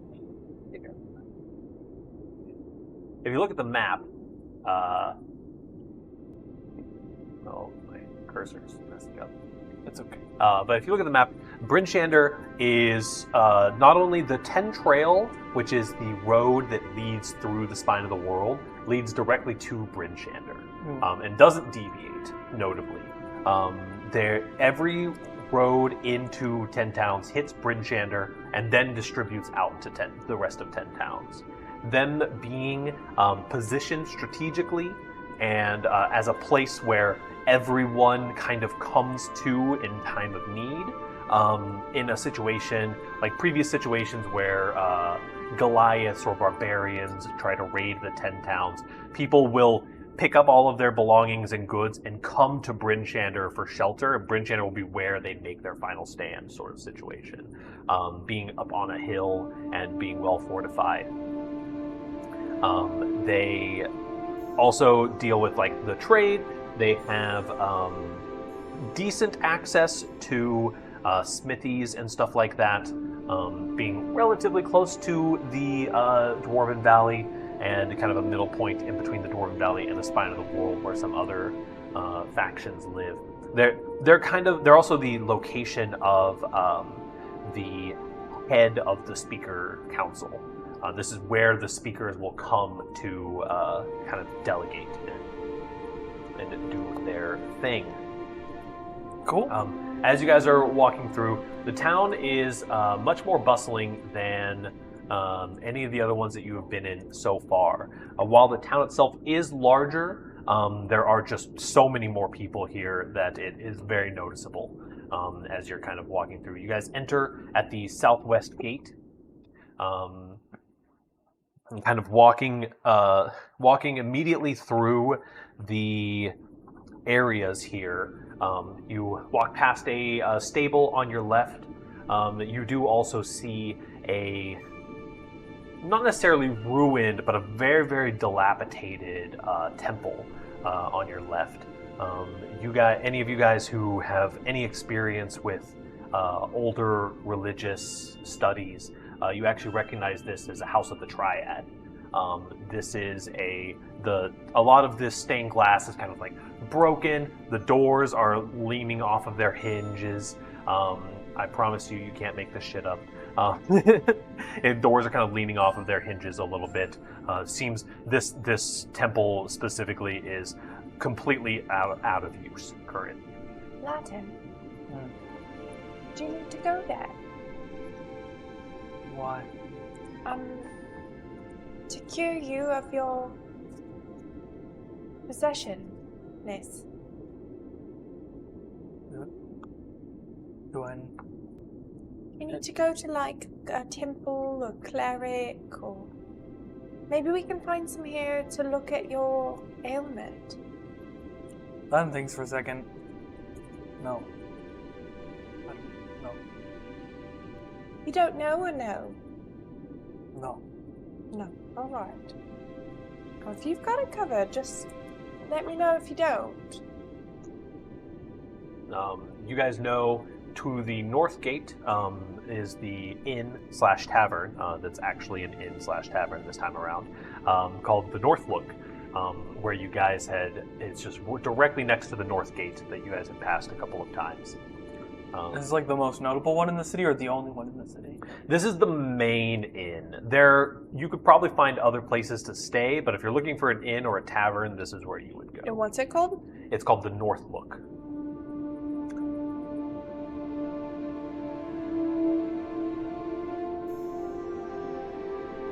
As you guys kind of pass through the center part of town, you also hear there's a kind of smithy area off to your right.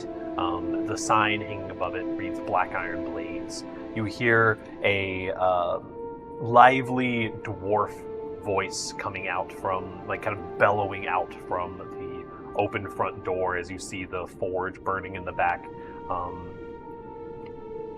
The dwarf is kind of like singing a little bit and then yells out as it sees your figures kind of pass. It's Black Iron Blades, half the price with twice the steel. As you guys pass by, heading up towards the North Look. The area around it is actually grows more crowded the more northward you get. As you see that the North Look Inn is actually a very active place. This is a place where it looks to be probably one of the more dangerous locations in all of Brinchander. As you approach the kind of standard-looking inn, but as soon as you come inside, it is a very lively. There's lots of flagons of mead and lots of where normally you were used to seeing like the handful of spattering of fishermen, people who were just like off their work shift or whatever. This seems to be kind of a meeting place of adventuring types. There's lots of scoundrels in robes and all sorts of people. Above the bar, you see you see a man with a large mustache and no hair on his head. He is standing behind the bar with his sleeves rolled up, currently doing the bartender thing, polishing a glass. But there's a large, intricate, long sword hanging up behind the bar. Not a great sword. Is his name Durnan? It is just a long sword. It needed to be one of the Lost Ark great swords, which is like 40 feet long, Yeah. and to 10 feet wide. Just like the blade of a giant. This inn you know to be called the North Look. Quick question. Okay. The streets that we've been traveling so far, Yes. they're like also well lit, and like, do you need to carry a torch around, or only if you're going down like side alleys? If you're going down side alleys, you would definitely want to. The path that you guys take to get here, you do not need extra torch light. All of the buildings, especially in Brinchander, probably more than others, as it is a 3-star for comfort, especially more than some of the other towns. I was kind of imagine that these towns is like, or especially a place like this, kind of being like at night being a downtown town. There's this kind of like people walking around, and there's lights kind of everywhere. But you turn a corner and look down an alley, and it's like, oh, it's still nighttime. Yeah, that's definitely the case. Where for the most part, especially staying on the main roads, everything's super well lit. The alleyways and stuff, there's a decent amount of things that are well lit, but a lot of the things that you would think of as alleyways are actually just branches off of the main road. If you were to branch off the main road and take another turn, then you would hit just like a dark. But yeah, everything is lit by torchlight here.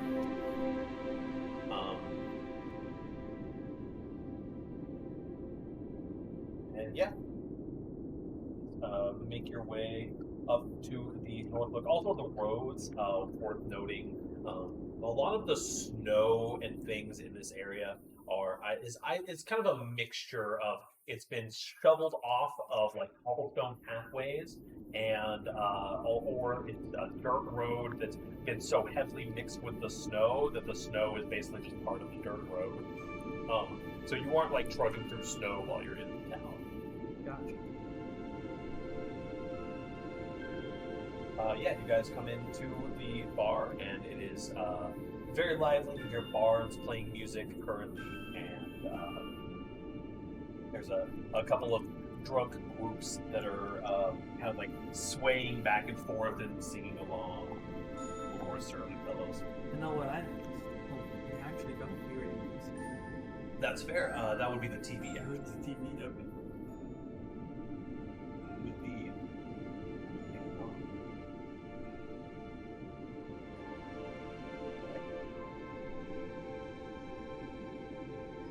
What do you guys do?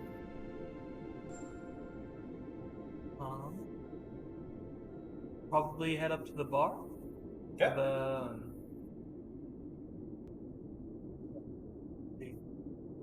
3. The bartender kind of raises an eyebrow at you. It's like, you got coin? You're in between jobs. Do you have a room that fits 3? 3? Do you want to start? Or if you're comfortable. I just don't want you to have it. No. 3 separate rooms is fine for me. What? Stay up all night taking care of him. Don't. Bye. Just for the first night. Please, I insist. Rooms for 2. 2 it is. I'll share the room's price with you. That's the mug down. Going up front. Unless you're looking to take it alone. Kind of smiles. You see a single gold cube. What's the rate? Good work. You paid me back. No, the rate for the room. Wait for the room. Let's.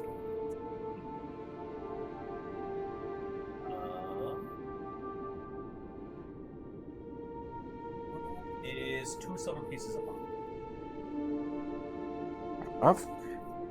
Pull out my white pouch, like my bag, and reach in and pull out a couple coins, and then get some silver and him the silver for our duo room.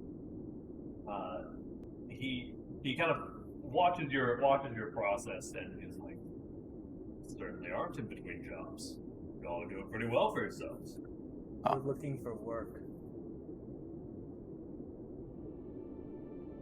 Let's look around for a message board. There is a kind of board that's in the back, although it's almost completely empty except for the Brincander Bulletin from a couple of days ago. Ah, yes. Bryn Shander Bulletin. Buy one, get one free black iron blades. All blades, buy one, get one free. Powderpuff will leave you rough. Keep an eye on your tykes outside the gates, because Powderpuff may look inviting with its alluring blue leaves and its delicate fuzzy flowers, but beware, the flower is extremely poisonous. One touch could leave you as stiff as a board for an hour or more. In this weather, that's a death sentence. From my wood wolf root, the Fox. Then a news bulletin. Weevil finds a cold cell at Revel's End. Following an attempted jailbreak in Luskin, Warville Forkbeard, more commonly known as the Weevil, has transferred to Revel's End last month. Forkbeard led a group of brigands in a series of trade caravan raids some 3 years ago. You may recall seeing this ugly mug on wanted posters posted outside the Smiling Boar. Thanks to a tip from the Order of the Gauntlet, the Weevil has been apprehended by a group of adventurers further south at Xantharl's Keep. True to his name, the Weevil is hiding among stacks of grain, posing as a stable hand at the Falling Orc Inn. Had it not been for the bandit's weakness for Bryn Shander's own unmistakable gut rot, Flamebeard's fire brandy, we may have never caught him. Revel's End is home to the most despicable criminals in the Dale and beyond.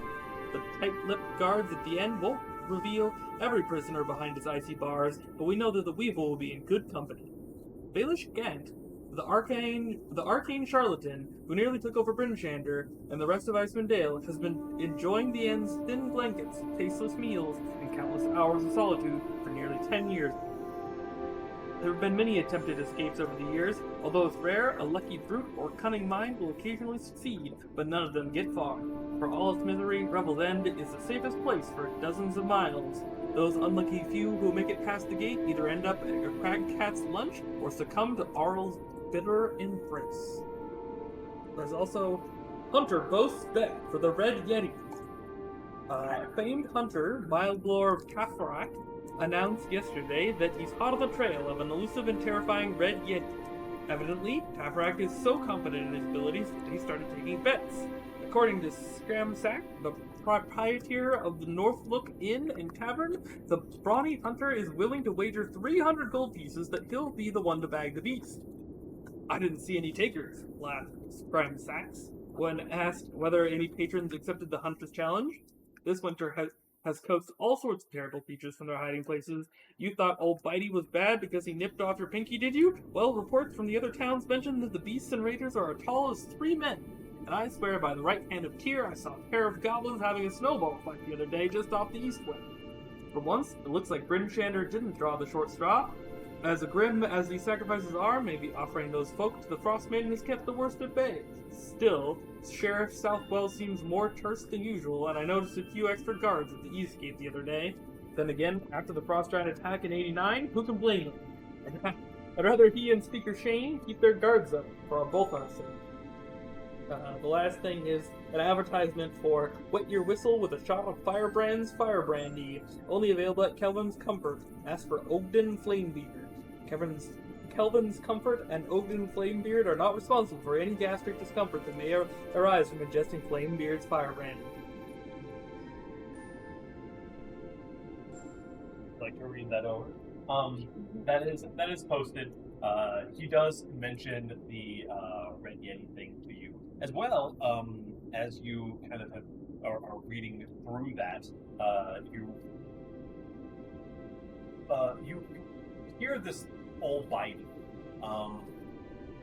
and that vaguely familiar. And glancing around the room, you actually see a couple about 10 feet away from the longsword, mounted and stuffed on the plaque, is a very, very large knucklehead trout that has scars on its skull and a kind of like stitched up scar near its abdomen, and basically looks like it's been through the ringer a time or two. The fish is kind of mounted up on this wooden plaque with a gold nameplate that says Old Bitey. A drunk person kind of stumbles up to the bar and slams his ale down. It's like, "Oi, Bitey, you got a song for us?"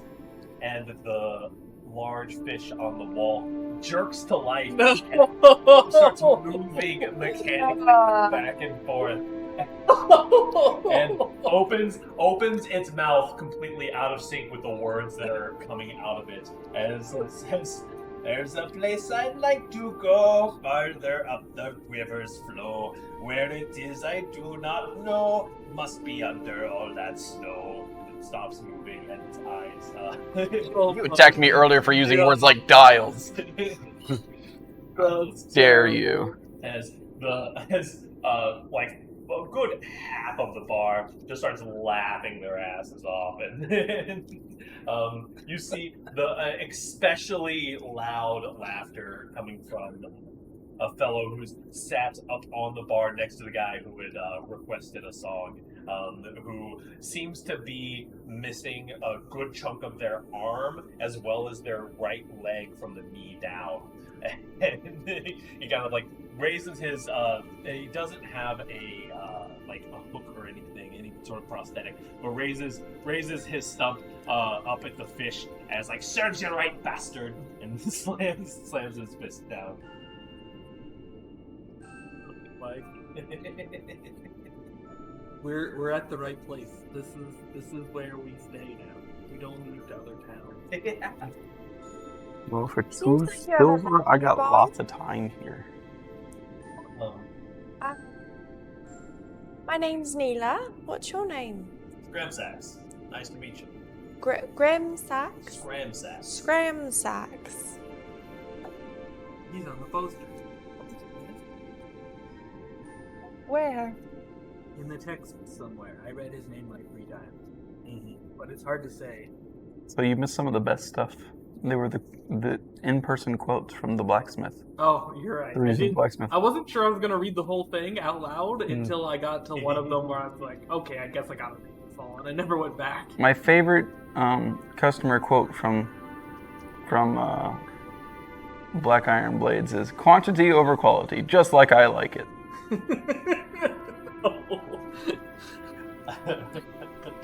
Black Iron Blades sells the cheapest blades in the 10 towns. In all my life and all my travels, I've never seen a blade like this. You gotta buy 3 of them, because when the first one breaks, you'll need a second to pull out. Also, they sell furs there. They have limited stocks of coats lined with yeti hide with an asterisk. And the asterisk relates to authenticity of sourced hides may vary. Guaranteed to keep you warm in this unforgiving winter with another set of asterisks. No refunds. Keep you warm. Don't need refunds if you're going to be kept warm. As the bartender gives you kind of a 2-3 of that. My name's Scramsax. As far as work, I mean, there's the fellow willing to put up some gold for the Red Yeti. You think you can hunt it before he can. Other than that, things have been pretty dry. Why are all the adventures here then? Pretty dry. I'm used to be a sellsword myself, so I understand how it goes when the work dries up. I'm more than willing to give a couple people room and board on good word, as long as they make sure to pay up on their next payday. I see.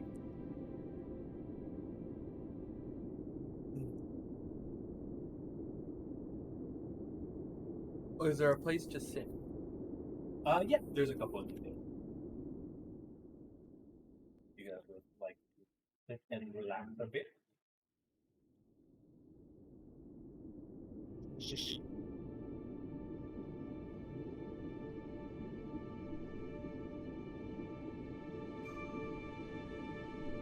Not sure if you're up to the job. He's a capable person. Fine now. Now, how can I trust that you won't do that mid-combat? Which is why you should get checked out. I did check him out. I know medicine. That's professional. I've got a lot of professional experience in it. You're a cartographer. I am good at many things. How do we know you won't faint in another combat? You don't. Okay, so... That's why I trained. Feel stronger, feel ready.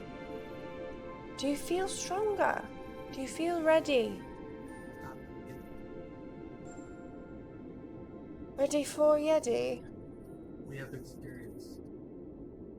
Well, What is a red yeti? Drugs or shrugs? Drugs. Drugs. Drugs. Now. So, have you ever seen any red Sorry. red foxes in the area? I don't know. Any red bears? Red foxes or red bears, of course.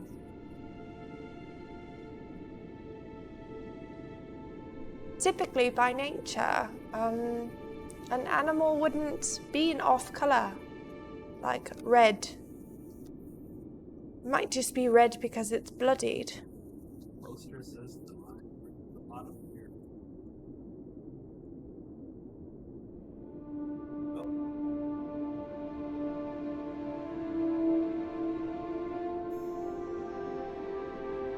Victor, go ahead. Hello? I'm speaking! You talk to? Hello, hello. Okay, cool. I think Jenny had muted one of our mics at some point. Ah, Well, I believe that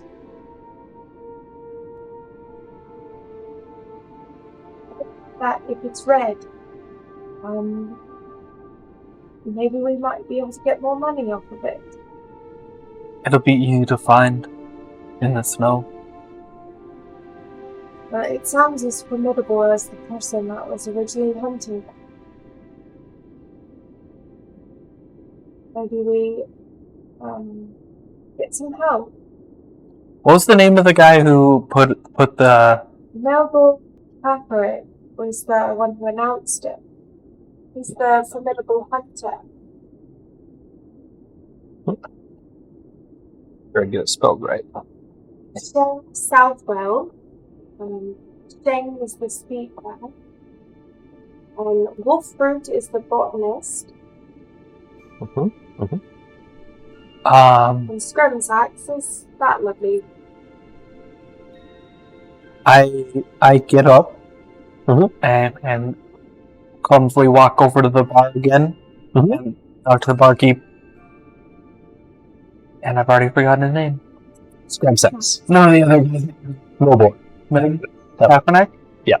Tapper Tafernack, is he here? looks up around the bar. Nah, I think he set out earlier today. He's damn determined hunting that red yeti. Whether or not anyone takes him up on his bet that he can get to it first. Are you guys trying to buy in? No one's actually taking it up on it. Half the people here think it doesn't exist.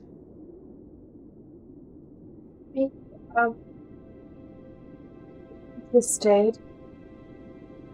I want to speak to him first. I don't want to be out there chasing ghosts and risking our lives for nothing. Yeah. A red people doesn't make a whole lot of common sense. He swears up and down it exists. Stranger things have happened. Do you believe it? Scrumsax? I believe that he believes it. I believe he's got 200 gold. If you can dye red yeti pelt red.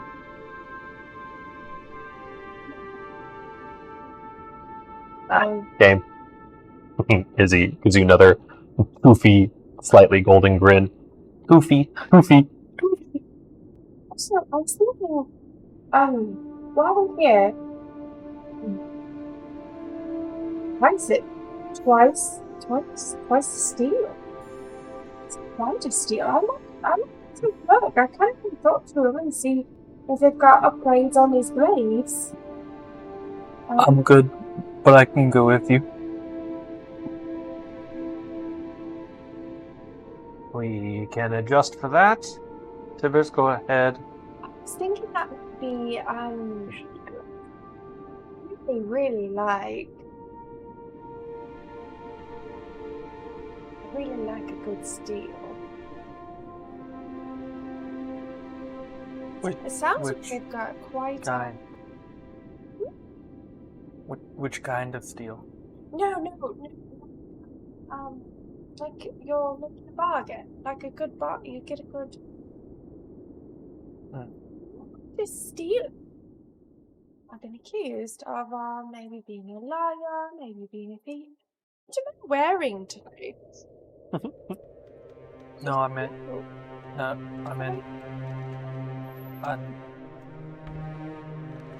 we should go. Yeah, Wait, do you want to go shopping? I'll go with you.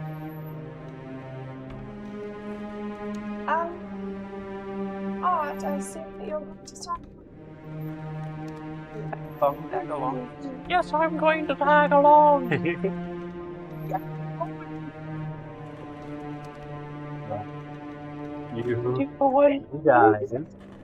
You guys make your way towards back south towards the Black Iron Blades.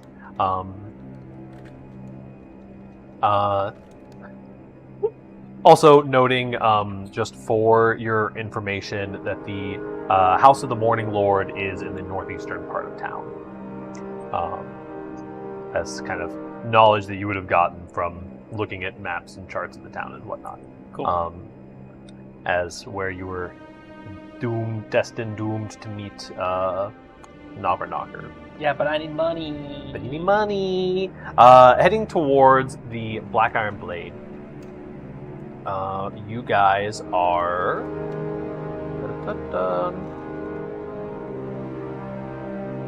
You guys come in. Entering into the Black Iron Blade, you see the store itself is actually kind of cut in half. There's a smithy and forge on one side, and the other side looks to be kind of like a general convenience store almost of adventuring supplies. Immediately upon entering, you can tell, just as adventurers yourselves, these swords are not particularly nice. They are. You do notice, kind of socially as you're walking in, people give this store a wide berth. And walking in, you kind of understand why. The swords are probably some of the shoddiest smith work that you've ever seen. You see, on one side of the store is a female dwarf standing behind a counter, waiting patiently for you guys to kind of pick which side you're going to. And on the other side, working in the forge, is another shield dwarf who is a male who is just hammering away. The quality that you can tell from just glancing around of the swords, the adventuring supplies all seem relatively sturdy and just fine as you would get anywhere else. But the swords definitely have a notable kind of shoddiness to them.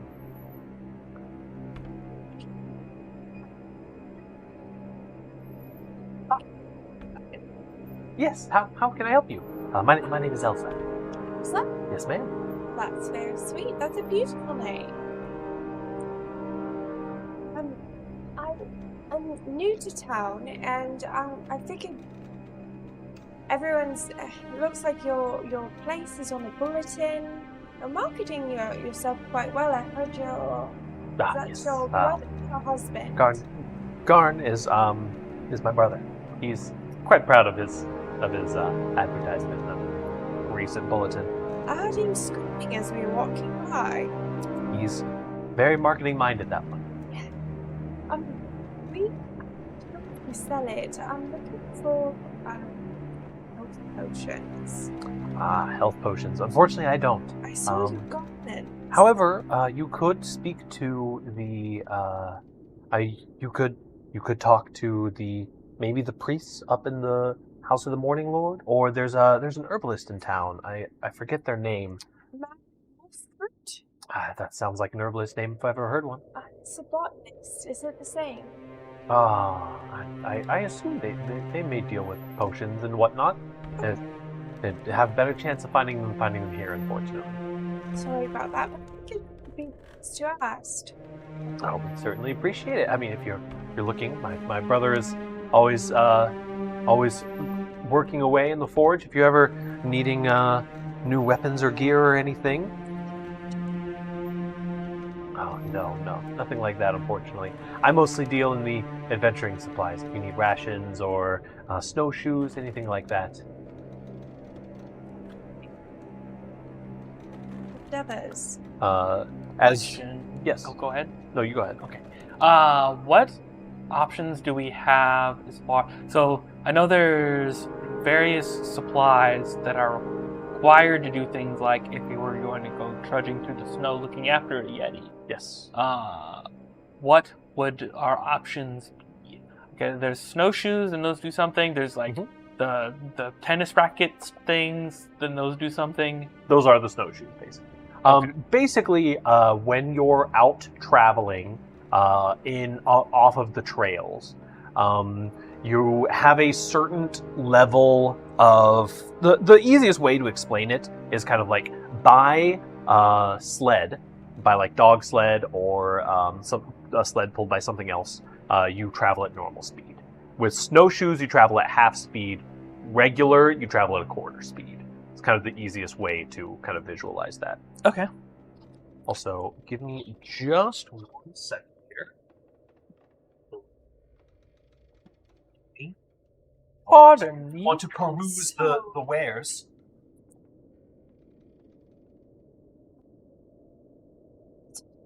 This shopping spree, as I'm like looking over some of the furs. Oh, this one's kind of sticky.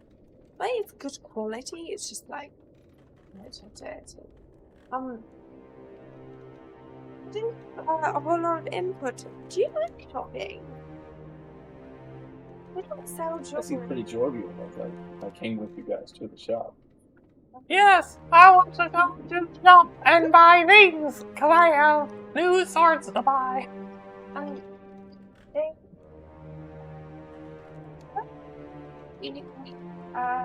wouldn't get them here. I don't. Do you need anything from town? I'm good currently. If you What did you think about the bet? I did miss any information we might have found out about that, so.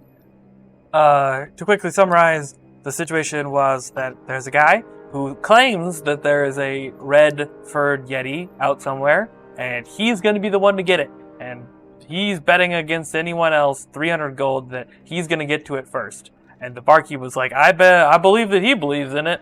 But who knows the validity of such a Yeti or the ability for someone to dye Yeti's fur red or something to that effect. We don't really know if the Yeti even exists or if it does, like where it is. But he's already left to go hunt for it today because no one else was taking up on his offer, so he's going to just go do it himself.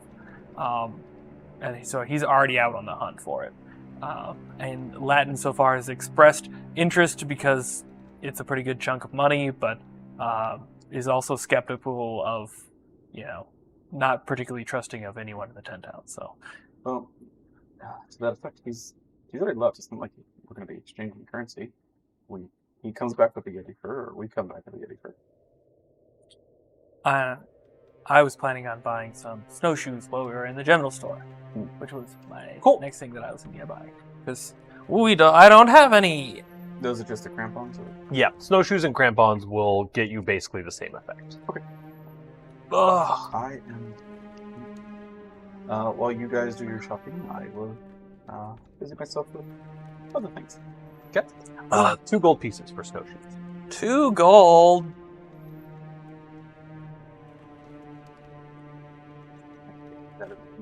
Two. Remove. Standard, your snowshoes just cost you like $2,000. 2 down. That's 10 days at a pretty crappy inn, though.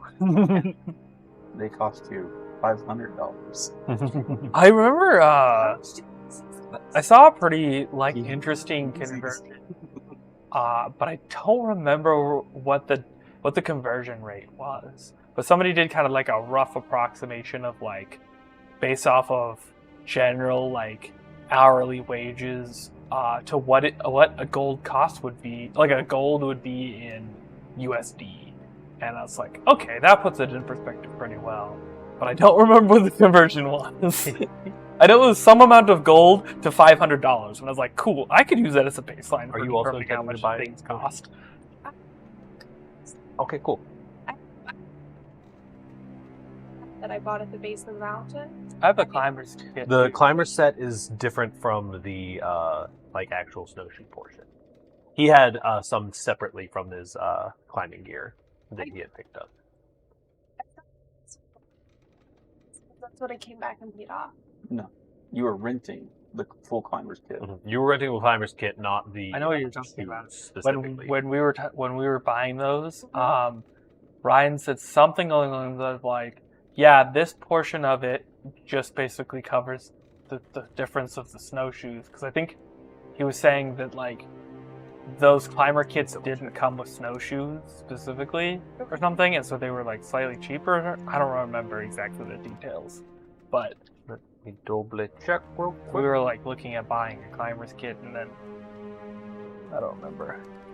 But there was something we were talking about crampons and snowshoes. Yeah, when we were done. the climber's kit has pittons, boot tips, gloves, and a harness. Okay. So, does ever? I do now. I already do. Okay. 2 gold for the snowshoes. So, Cool. do they have any leatherwork options, like in color, or like dyed leather? Are they all like? What are you thinking about? So the IRL prices of snowshoes, and they are these pretty purple snowshoes. Okay. Here's a picture. Yeah, of go ahead them. and show me what you're thinking of. Look at these snowshoes. Nothing These quite ones. as cute as that here. Oh my. While the standard of crafting is better here on the general store side than on the Black Iron Blade side, it is just kind of mid. You're not going to find too much variety, too much niceness.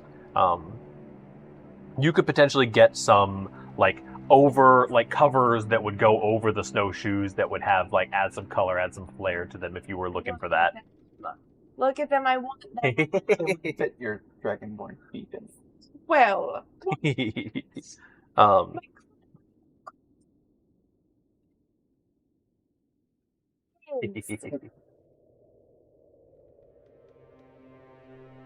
I'll get the boring old lady snowshoes. I did. Sorry for the quick tangent, but I did see something today of somebody who had a snowboard where they built this little motor into it and they cut a square hole in the back end of the board and put this big wheel with grips on it. So and he had a remote control in his hand, so he could turn on and it would turn the motor and it would spin the wheel, and the snowboard would have him pushed along from the friction on the wheel, and he was snowboarding up a hill past people going down the hill. That sounds very I was dangerous. I need one of those here. That's super cool. Rocket propelled snowboard. So you guys get a little bit of shopping done here at the Black Iron Blades. And where are you headed next? What is all of your plans? I don't even really know where to begin with this whole Yeti thingy, to be honest. But I would like to go visit the herbalist or botanist. What part of town were they in? They are in the center of town, just right across the town square from where you are currently.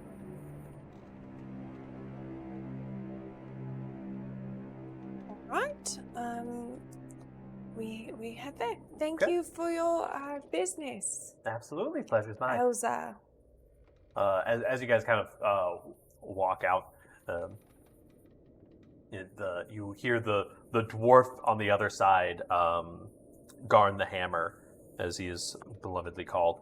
He kind of realizes that there are people here finally, a little bit slower on the uptake, and kind of looks up. He's like, "Are you sure you don't want a sword or 6? I've got some, thank you. Thought that it was buy one get one free, but I guess it's only with the swords. I'm not saying that that's kind of shoddy advertisement, but We bought 2 pairs, and we both had to pay full price. It's fine, I guess. As you all leave and are kind of walking across the town square area, 3 stocky figures, bundled in cold weather garb, stumble towards you. They have snowshoes slung over their backs and picks fastened to their belts, and 2 of them have thick beards. The third holds up a gloved hand and says through a thick wool scarf in a raspy voice, "Well met! My name's Runa, and these are my friends, Corlix and Storn. We need help, and you all look capable." Nice. Are these dwarves or humans? These are dwarves. Okay.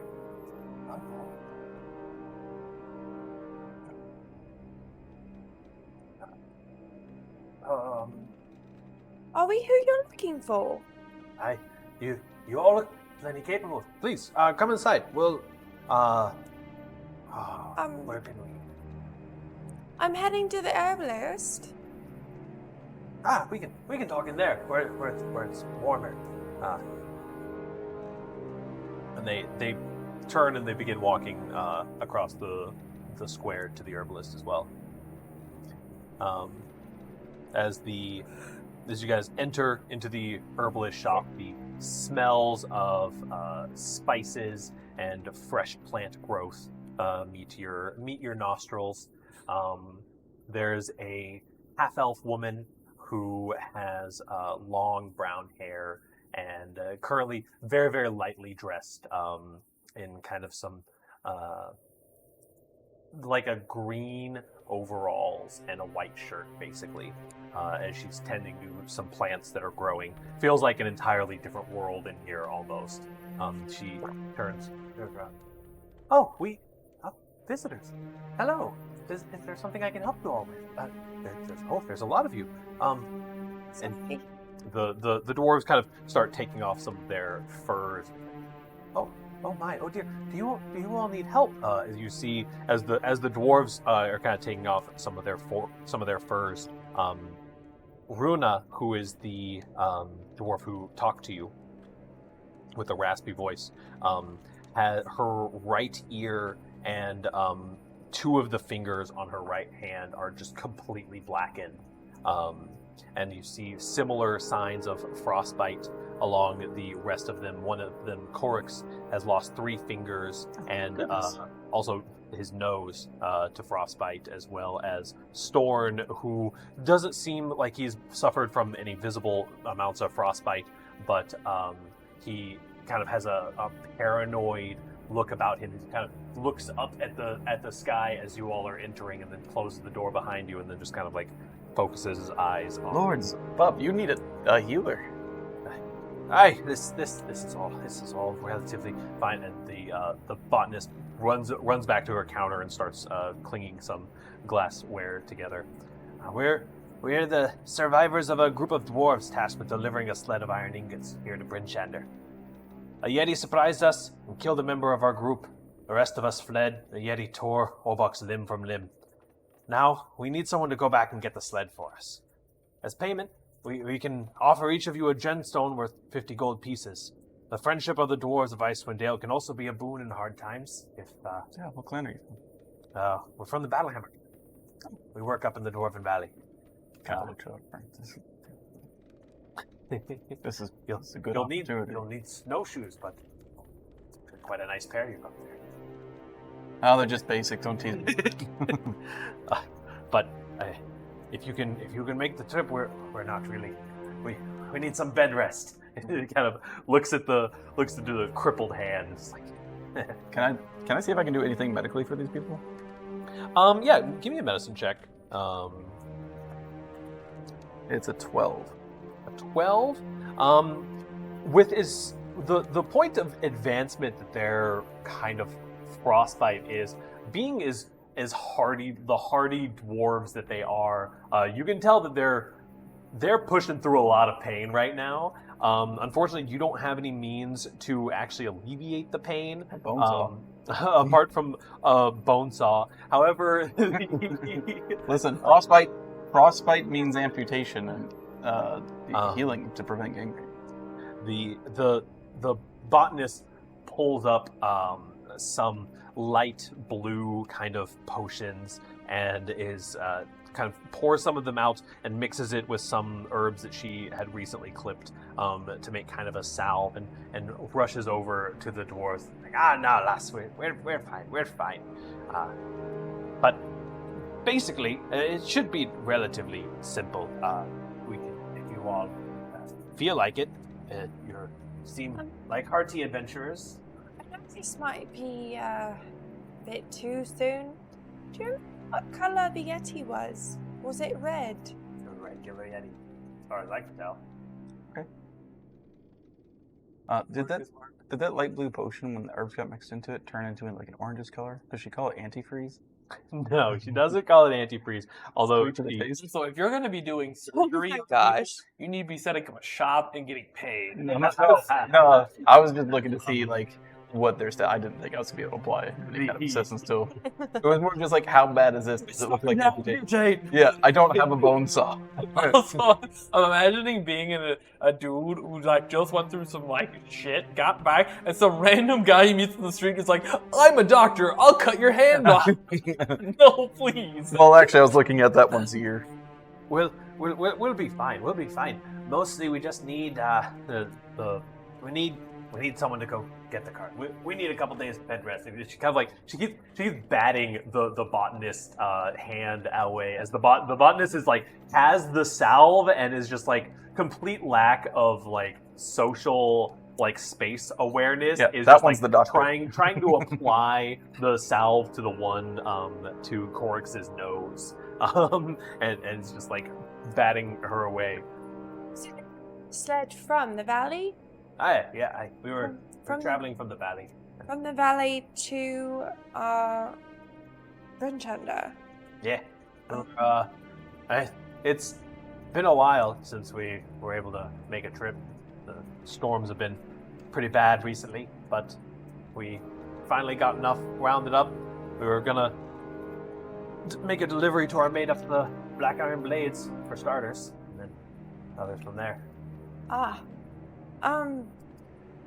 It's really unfortunate that these dwarves risked their lives and one of them died bringing iron to this place, or it's going to be made into really shitty swords that no one will use. Swords are shitty. And it takes twice the amount of steel to make the same weapon. They're just improvised weapons at that point. You said Orbox was the name of your fallen comrade. Aye. Do we need to recover anything? I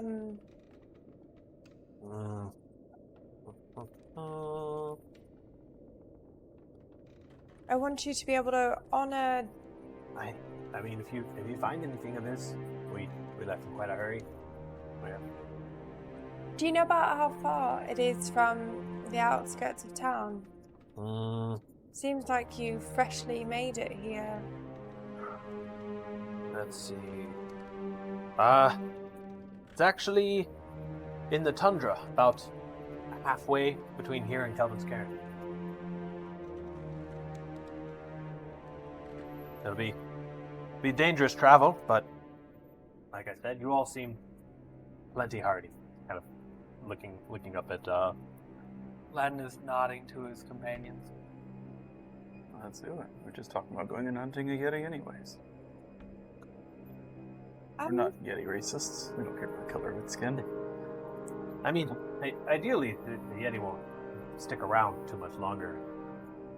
It's already been a couple of hours since it happened, but You probably haven't seen a mirror recently. You really need to get that stuff checked out. It's fine. It's not fine. It's really From the elven woman's like, yes. Sorry. Here. She has this glump of like slightly glowing green earth, and she's just like hands it to one of the dwarves, the one who doesn't have any visible frostbite, who takes it and just like kind of nods and holds it. Is it Mai or May? Mai. Mai.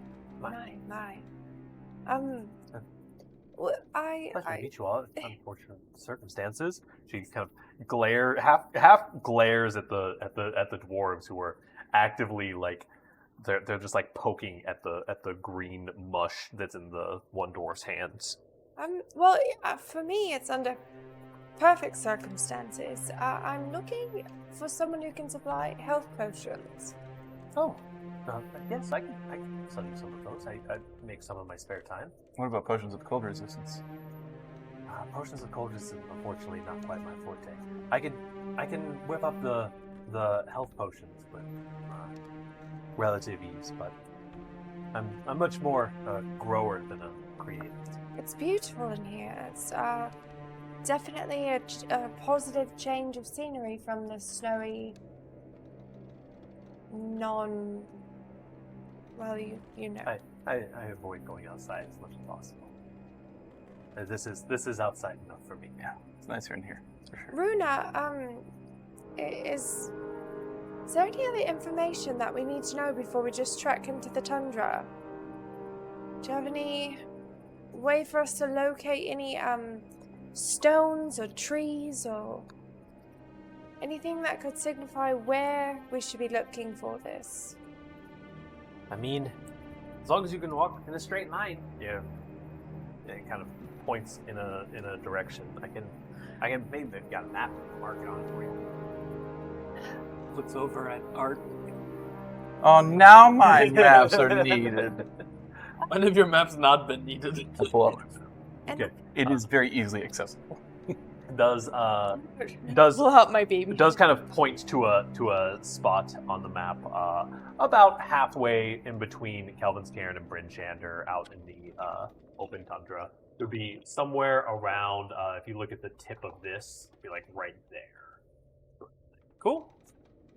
Sounds like a plan to You me. can pass me a light, and I can zoop the light.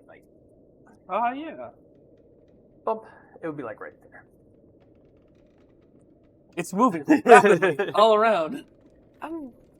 But here I only have the common ones now, but the price of which being, I believe, 50 gold a piece is how they usually run. This is mostly a hobby for me. That's quite a hobby, saving lives. Well, it's a good use of the herbs that I You have a beautiful motherly spirit. I'm no healer, but I do what I can. Well, that green goop says otherwise. I do have one more question.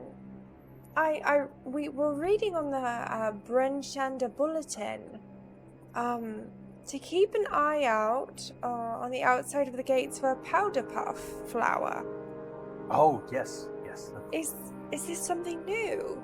No, nothing new. It's just a natural herb that grows in the area. Unfortunately, it's quite pretty and quite poisonous. The children of the town like to pick them and make wishes, and they blow the powder off of them. And normally, either between the wind or just doing it at each other, it never ends well. I do have one question. Asking for a friend. Maybe can I speak to you in private? Sure, yeah. I know it's a bit of an odd request, but I understand. And she grabs a vial off of one of the shelves that's like it's like a actively like bubbling, like viscous yellow potion, and grabs it off of the shelf.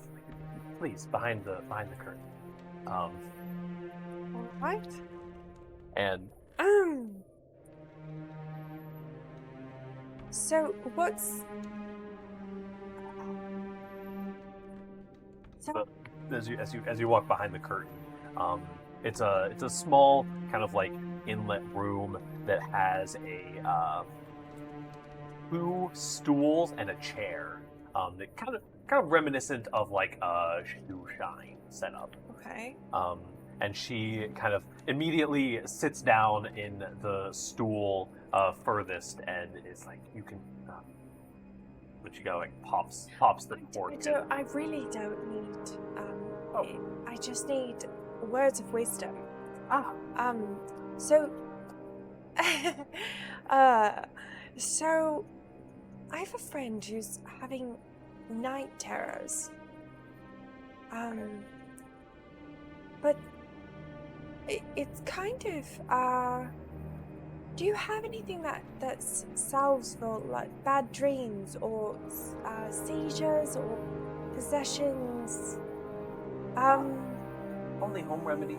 Most people don't take them to heart, but I mean, I'm not necessarily well versed in the possession kind of area, but there are certain herbs that you can smoke that help you get a good night's rest, if that's something that you're looking for. Are you concerned for one of your friends? Or yourself? I am. I'm just thinking, while we're going, I know that you probably overheard, we'll be out and about in the tundra, so if I see any, like, herbs in the dangerous tundra that you'd want for me to, like, bring back, I could do that. I just don't... I will probably be coming back, hopefully, with my friends, and picking up maybe this home remedy to help them sleep. I could work on it. And just for no miscommunications, I'm not trying to kill them, or do anything. I'm not trying to poison them. Oh no, that's just for the knucklehead boils. I thought that's what you were. That's what most people have. A small subsect of people have a very severe allergic reaction to the knucklehead sprout, and it kind of results in large feet boils. I know my talents are perfect. Oh, good. Count yourself lucky. They're not pretty. That is rather it's nice of you to provide that service. I mean, it's That's nice to know for future. I like I said, I do what I can. It's very sweet. I appreciate your... My mother always told me that all of the toxins of the body flow out of the feet into the earth. And so if I can prevent those toxins from going into the earth, I feel like I've done my part. Yes. So how much would that sleep remedy be? If you're looking for some of the sleep assistance herbs, I could sell you some for a gold. Okay, I will put it down, hopefully after this adventure, and come back and stock up. Okay, fantastic. Sleep herbs. 1 gold. And that's per use? Or can you just, one gold's worth would probably last you about a week or so. a week's worth? Alright. Well, I appreciate that. Thank you so much. Thank you for choosing Walmart Pharmacy. I come out. Well, thank you for choosing the Walmart parking lot first. There's some herbs that you can smoke before you go to sleep, and it'll help with your sleep. So as you guys kind of walk out of the curtained back room, and you said you were interested in some healing potions. So- I have So I got some gold on me. What the I shouldn't have looked at that. Don't look at Robert's character sheet. Listen, he gave me a note that says, I buy 1 health potion if 50 gold or less. yes, it is 50 gold or less. So he gets 1, and I'm like, well, I'm poor. I've got 29 gold. Where'd all your gold go? I don't know. Where'd all her gold go? You might not be recording your gold. Yes. What Didn't you you spent just- money on some stuff, but like You just got 100 gold from. You did 100 gold last session. You had 6 gold or something like that before. So you just got 125 gold from your 6 gold that you were at. Yeah. Between the end of last session and right now. And then I spent 2 gold on. that's where it all went. 26 gold. I think you might have just not recorded the 100 gold. Okay, Yeah, so yeah, I'm just gonna add 100 gold. And I'm gonna say, well, All of a sudden rich. Quite flush with cash. it's my 50 gold. Also,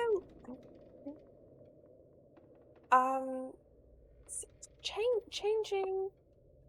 Not paid. I'm going to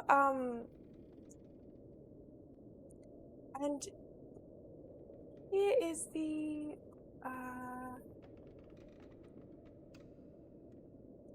here's. We would do this. Yuri would not do this. Yuri's having a hard time doing this. She would totally do this. And here's 1 gold. Okay. For a week's worth of she doesn't do that. She has a small like small box about this size. Wait, Yuri wouldn't spend gold on a week's worth of sleeping medication? No, because the thing is, it's not for me, and I'm sort of doing it without permission. Right. I'm not planning. Like Yuri's not gonna plan to drug Latin or anything, but is going to be like, this might help with your sleep, you know, and highly encourage that you try it. So okay. that I understand why Yuri would not do. She is doing it knowing what her plan is. Yeah. And being fully comfortable with that plan. Just Yuri is uncomfortable with that plan. Know that she is like, yes, this is a good idea. This is what I plan to do. Right. That's so hard. He does pass you the small box. It is this is known as flay leaf, which is something that I'm ripping off of Pathfinder. It is a psychologically calming drug that you can smoke that is known to help with sleep problems. Like, I've heard that name before. I just assumed it was from D&D. What was the name of it? Flay leaf. All right. So, would you like to? Are you requiring any potions? I am not. Okay. 2 health potions. These are common health potions that are the 4+4, something like that. this character also doesn't have any inventory items. In comparison to Astra, my last character, Yeah. who You haven't been collected collecting. literally 2d4 every... plus 2. That's You're buying 2 potions? I'm buying 1. Yep. We'll each buy 1 potion. Yeah, basically got a backpack, clothes, the climber's kit, snowshoes, and my weapons.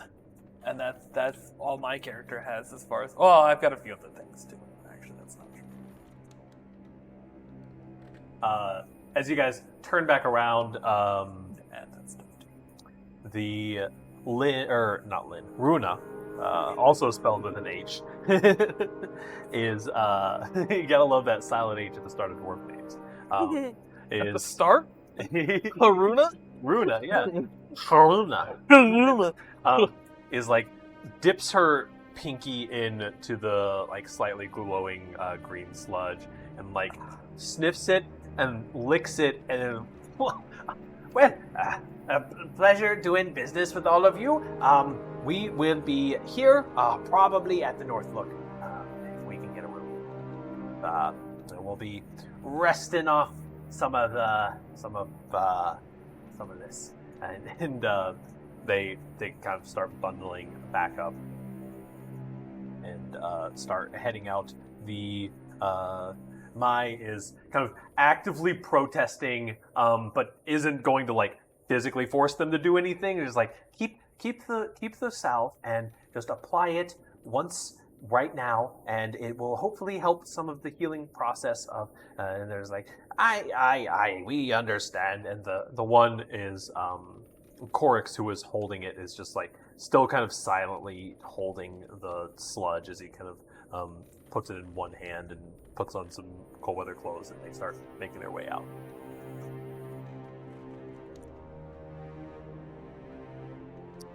Do you know what they're... Oh, it's healing. Potion of healing. I was like, I'm typing in health. Nothing's There. coming up. Yeah. Healing. Potion of healing. Potion of healing?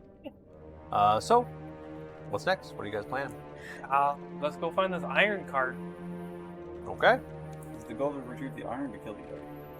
The goal is to retrieve the iron cart and bring it back to Brimtrander. We might have a dead Yeti on top of the cart if we can get away with it. Potentially. Or we can come back with our lives and also a cart full of iron ingots. We need to take any red dye powder with us. Is Colin saying that or is Colin saying that. No. Okay, so you guys can head out of the north gate and begin trekking through the tundra. This is kind of your not necessarily your first. You did make a small trek from Caer Konig to Kelvin's Cairn. This is a little bit of a longer journey. Your snowshoes very notably coming in handy here as you're making your way. After you guys make your way a certain distance, you kind of begin. How far away are you? You get within a couple miles of the location marked on the map. A blizzard starts moving in on the area.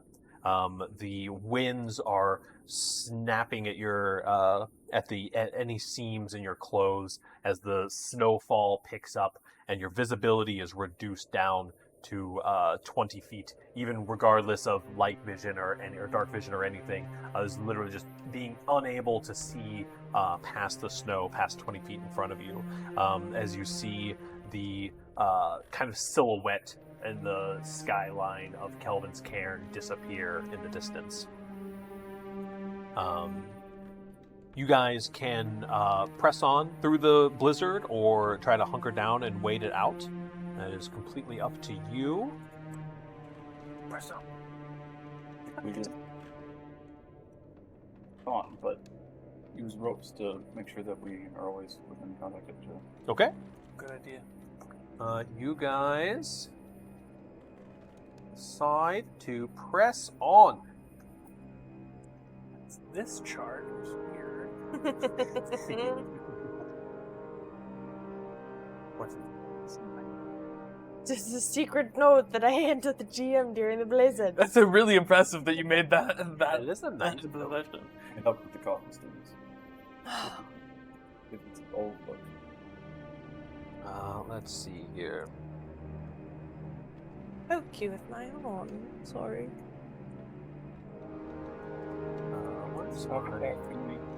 Where's my blizzard things? Here's my blizzard things. Blizzard. Dun-dun-dun. Stop play Blizzard games anymore. They got bought by Microsoft. It's okay. So And they fired the wind successfully extinguishes any torches that you guys are traveling with, as the severity of the wind increases. None of you are flying, so you're fine. Visibility is reduced significantly. None of you are concentrating on a spell, so you're fine. Worst campaign to make a flying character in. I did say at the start that I had ways of dealing with those characters. Okay, so as you guys are trying to navigate, one of you is the navigator, and I need your survival check, or your survival modifier. I am trained in survival It ain't me. and wisdom based. Okay, That's probably me. that's probably going to be you then. My Because you're hometown. the Hey, I gotta roll a dice today. tying yourselves together. That quick thinking is definitely going to be something that helps you. You're actually not going to roll. I just need your check. I'm going to roll for you. Perfect. I have a +4 A +4. to survival. You will not be on your first Agreed. dice today. Why does it say I have advantage? I don't have advantage. Oh, this is an option to roll advantage, maybe? That is when you're shifted. You have advantage on wisdom things. Or something like that. I remember that being weird on your character sheet. While shifted, yes. So I am rolling. How'd we do, Doc? Fan-freaking-tastic.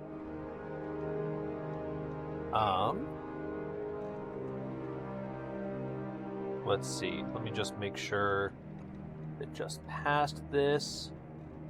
Disadvantage on all wisdom-based checks when... So the blizzard continues weighing down on you guys over the course of the next 2 hours. Luckily, your navigator is able to keep a straight and just mostly based off just natural magnetic ability to tell which direction is north. I'm an avian. I'm a magnet, actually. You are managed to keep yourselves on track, and because you are because you are tied together, you are able to not lose anyone in the blizzard. Good. Which is very good. As eventually the blizzard's still going on, you eventually crest over a snow-covered ridge. You see a frozen, dismembered corpse just about 20 feet in front of you. Snow covers some of the gory bits, but the headless torso and severed limbs are visible. You see tracks in the snow all around the corpse and the telltale grooves in the snow left behind by a sled that has been hauled away. And he took the sled? No. Also, I'm noticing a trend with people that have died in Yeti, and that's a lack of a head. This seems to be a common theme. It does make reviving more difficult. I think if we can follow the tracks of the sled. Okay. Go ahead and give me, you can roll this one, a survival check. Okay. And also, did you guys want to check the remains of the dismembered man before we move on? I do. Okay. Give me a medicine check as you, just as you 13. kind of look over. This is a pretty. It's not hard to tell what's happening here, but you get a little bit more insight due to being medicinally trained. You can tell that the arms of this corpse were completely eaten, as well as all of the internal organs are eaten, and the head is, of course, no Just longer emptied there. out the rib cage and diaphragm area and just... Basically, and got some chicken wings on the way. All right. And as far as the any gear or anything that's on the corpse, there's completely destroyed winter clothes. There are a set of snowshoes and a mining pick that is on this body. For you, survival check. Survival As check. you're inspecting the tracks. I will take the pick. You take the pick, okay? Critical. A critical. A Wonderful. critical. With a critical, that is... Let's see. With a critical, even though it is still actively blizzarding, the information that you get here is kind of interesting. You don't see any Yeti tracks. You see the sled tracks, though. The Yeti tracks, you can kind of tell by lightly moving away parts of snow, where it's more packed versus less packed, have been covered up by the snow of the blizzard. But the tracks of the sled moving have not been. You also, upon a little bit closer inspection, notice that there are smaller footprints in the area. Just as I suspected, it's a person. Presumably belong to about half a dozen small humanoids wearing snowshoes that were kind of walking around the corpse and then walking away with the sled. Small, meaning smaller than dwarf? Small meaning smaller than dwarf. Small with a capital S. Like half of them. Halflings and The tracks lead to the south. And you are free to follow them if you wish. What's up with here? I shout over the sounds of the whirling blizzard that the sled wasn't carried off by a Yeti, but by something small. A dozen something smalls. And then Half a dozen. half a dozen something small. There was the rumor that... So if we...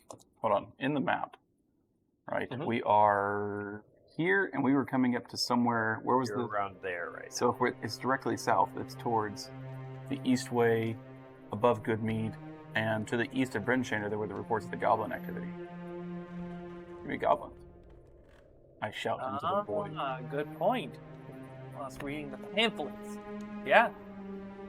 All right, I track down these goblin footsteps with the expert tracker skills that I rolled today. Okay. Try and find where they went. You guys start tracking these footprints, whoever they do so belong to.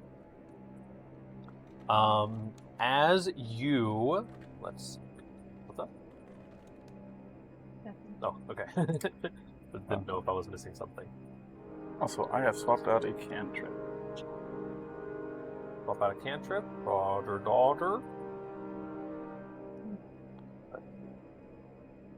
This is going to be my best use of a cantrip that isn't prestidigitation. Message has worked out pretty well, too. Perfect. So, it takes about 30 minutes for you to catch up to the creatures that you're following. You see ahead of you, this is currently the snow of the blizzard has started to die down at this point as you're kind of reaching the end of that 2-hour period of travel. The blizzard kind of dying down and your vision opening up a little bit more to the wide world. The creatures that you've been following appear to be goblins based on their stature. All 6 of them groan and grunt and curse loudly as they haul the bulky sled towards what appears to be a 20-foot-tall wagon parked in the snow. Harnessed to its conveyance are 2 roaring polar bears that do not look happy. What? That's crazy. The goblins have not noticed you. However, I will do some slight drawing. You said it was a wagon? It is a wagon, yes. I can actually show you, and also show the stream what you are seeing.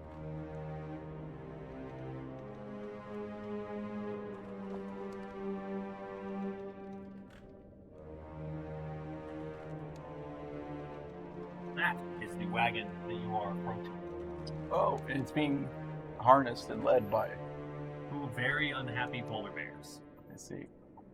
Unhappy, and they haven't noticed stuff. So they're unhappy because they haven't noticed. they're not usually tame pack mules. Is what you're saying. Yes. Okay.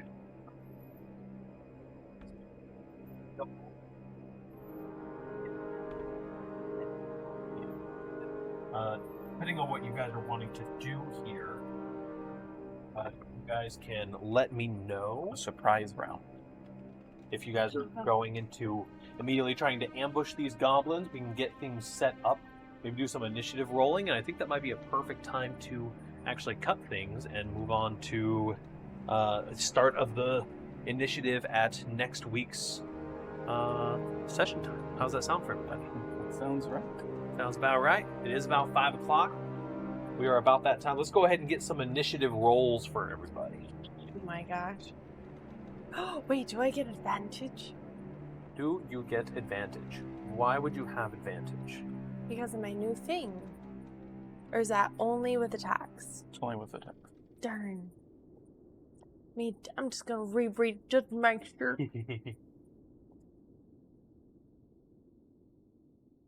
Initiative.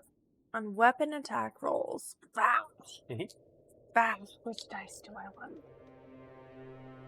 It's actually pretty interesting because it doesn't mean you have to be using the attack action. It's any weapon attack rolls made ever.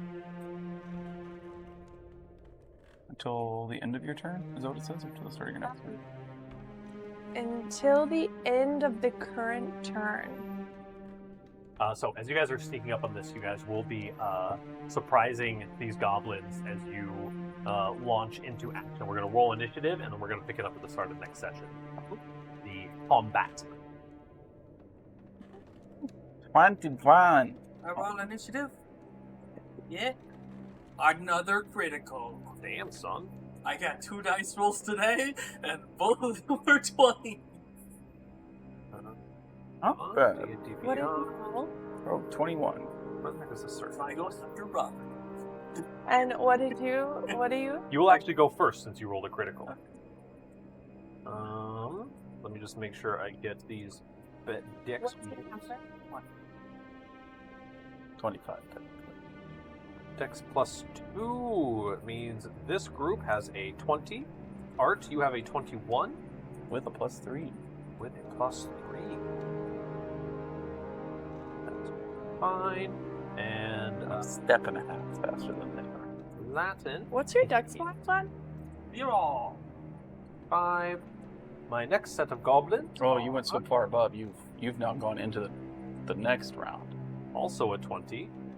Yeah, you're actually at the bottom of the initiative. Yeah. Everybody got criticals. That's not is true. That, and this Critical is. Yours a critical. I got a 9. You got a 9? Mm-hmm. Okay, perfect. Neela with a 9. And I'll send this out here in just a moment. That's going to do it for us today as our adventurers, the kind of snow flurries open up and they see the scene in front of them of the 20-foot tall goblin war cart being pulled by polar bears and the group of very almost equally unhappy goblins who are pulling this heavy sled full of iron bars towards it. You do see fire within the war cart that is presumably some kind of fire lit or torches lit inside of it. As you guys will have your round of surprise at the start of next episode on next Sunday. Cool. If y'all would not mind sticking around for a raid, Stick around. We're going to find a raid target. Peace out, y'all.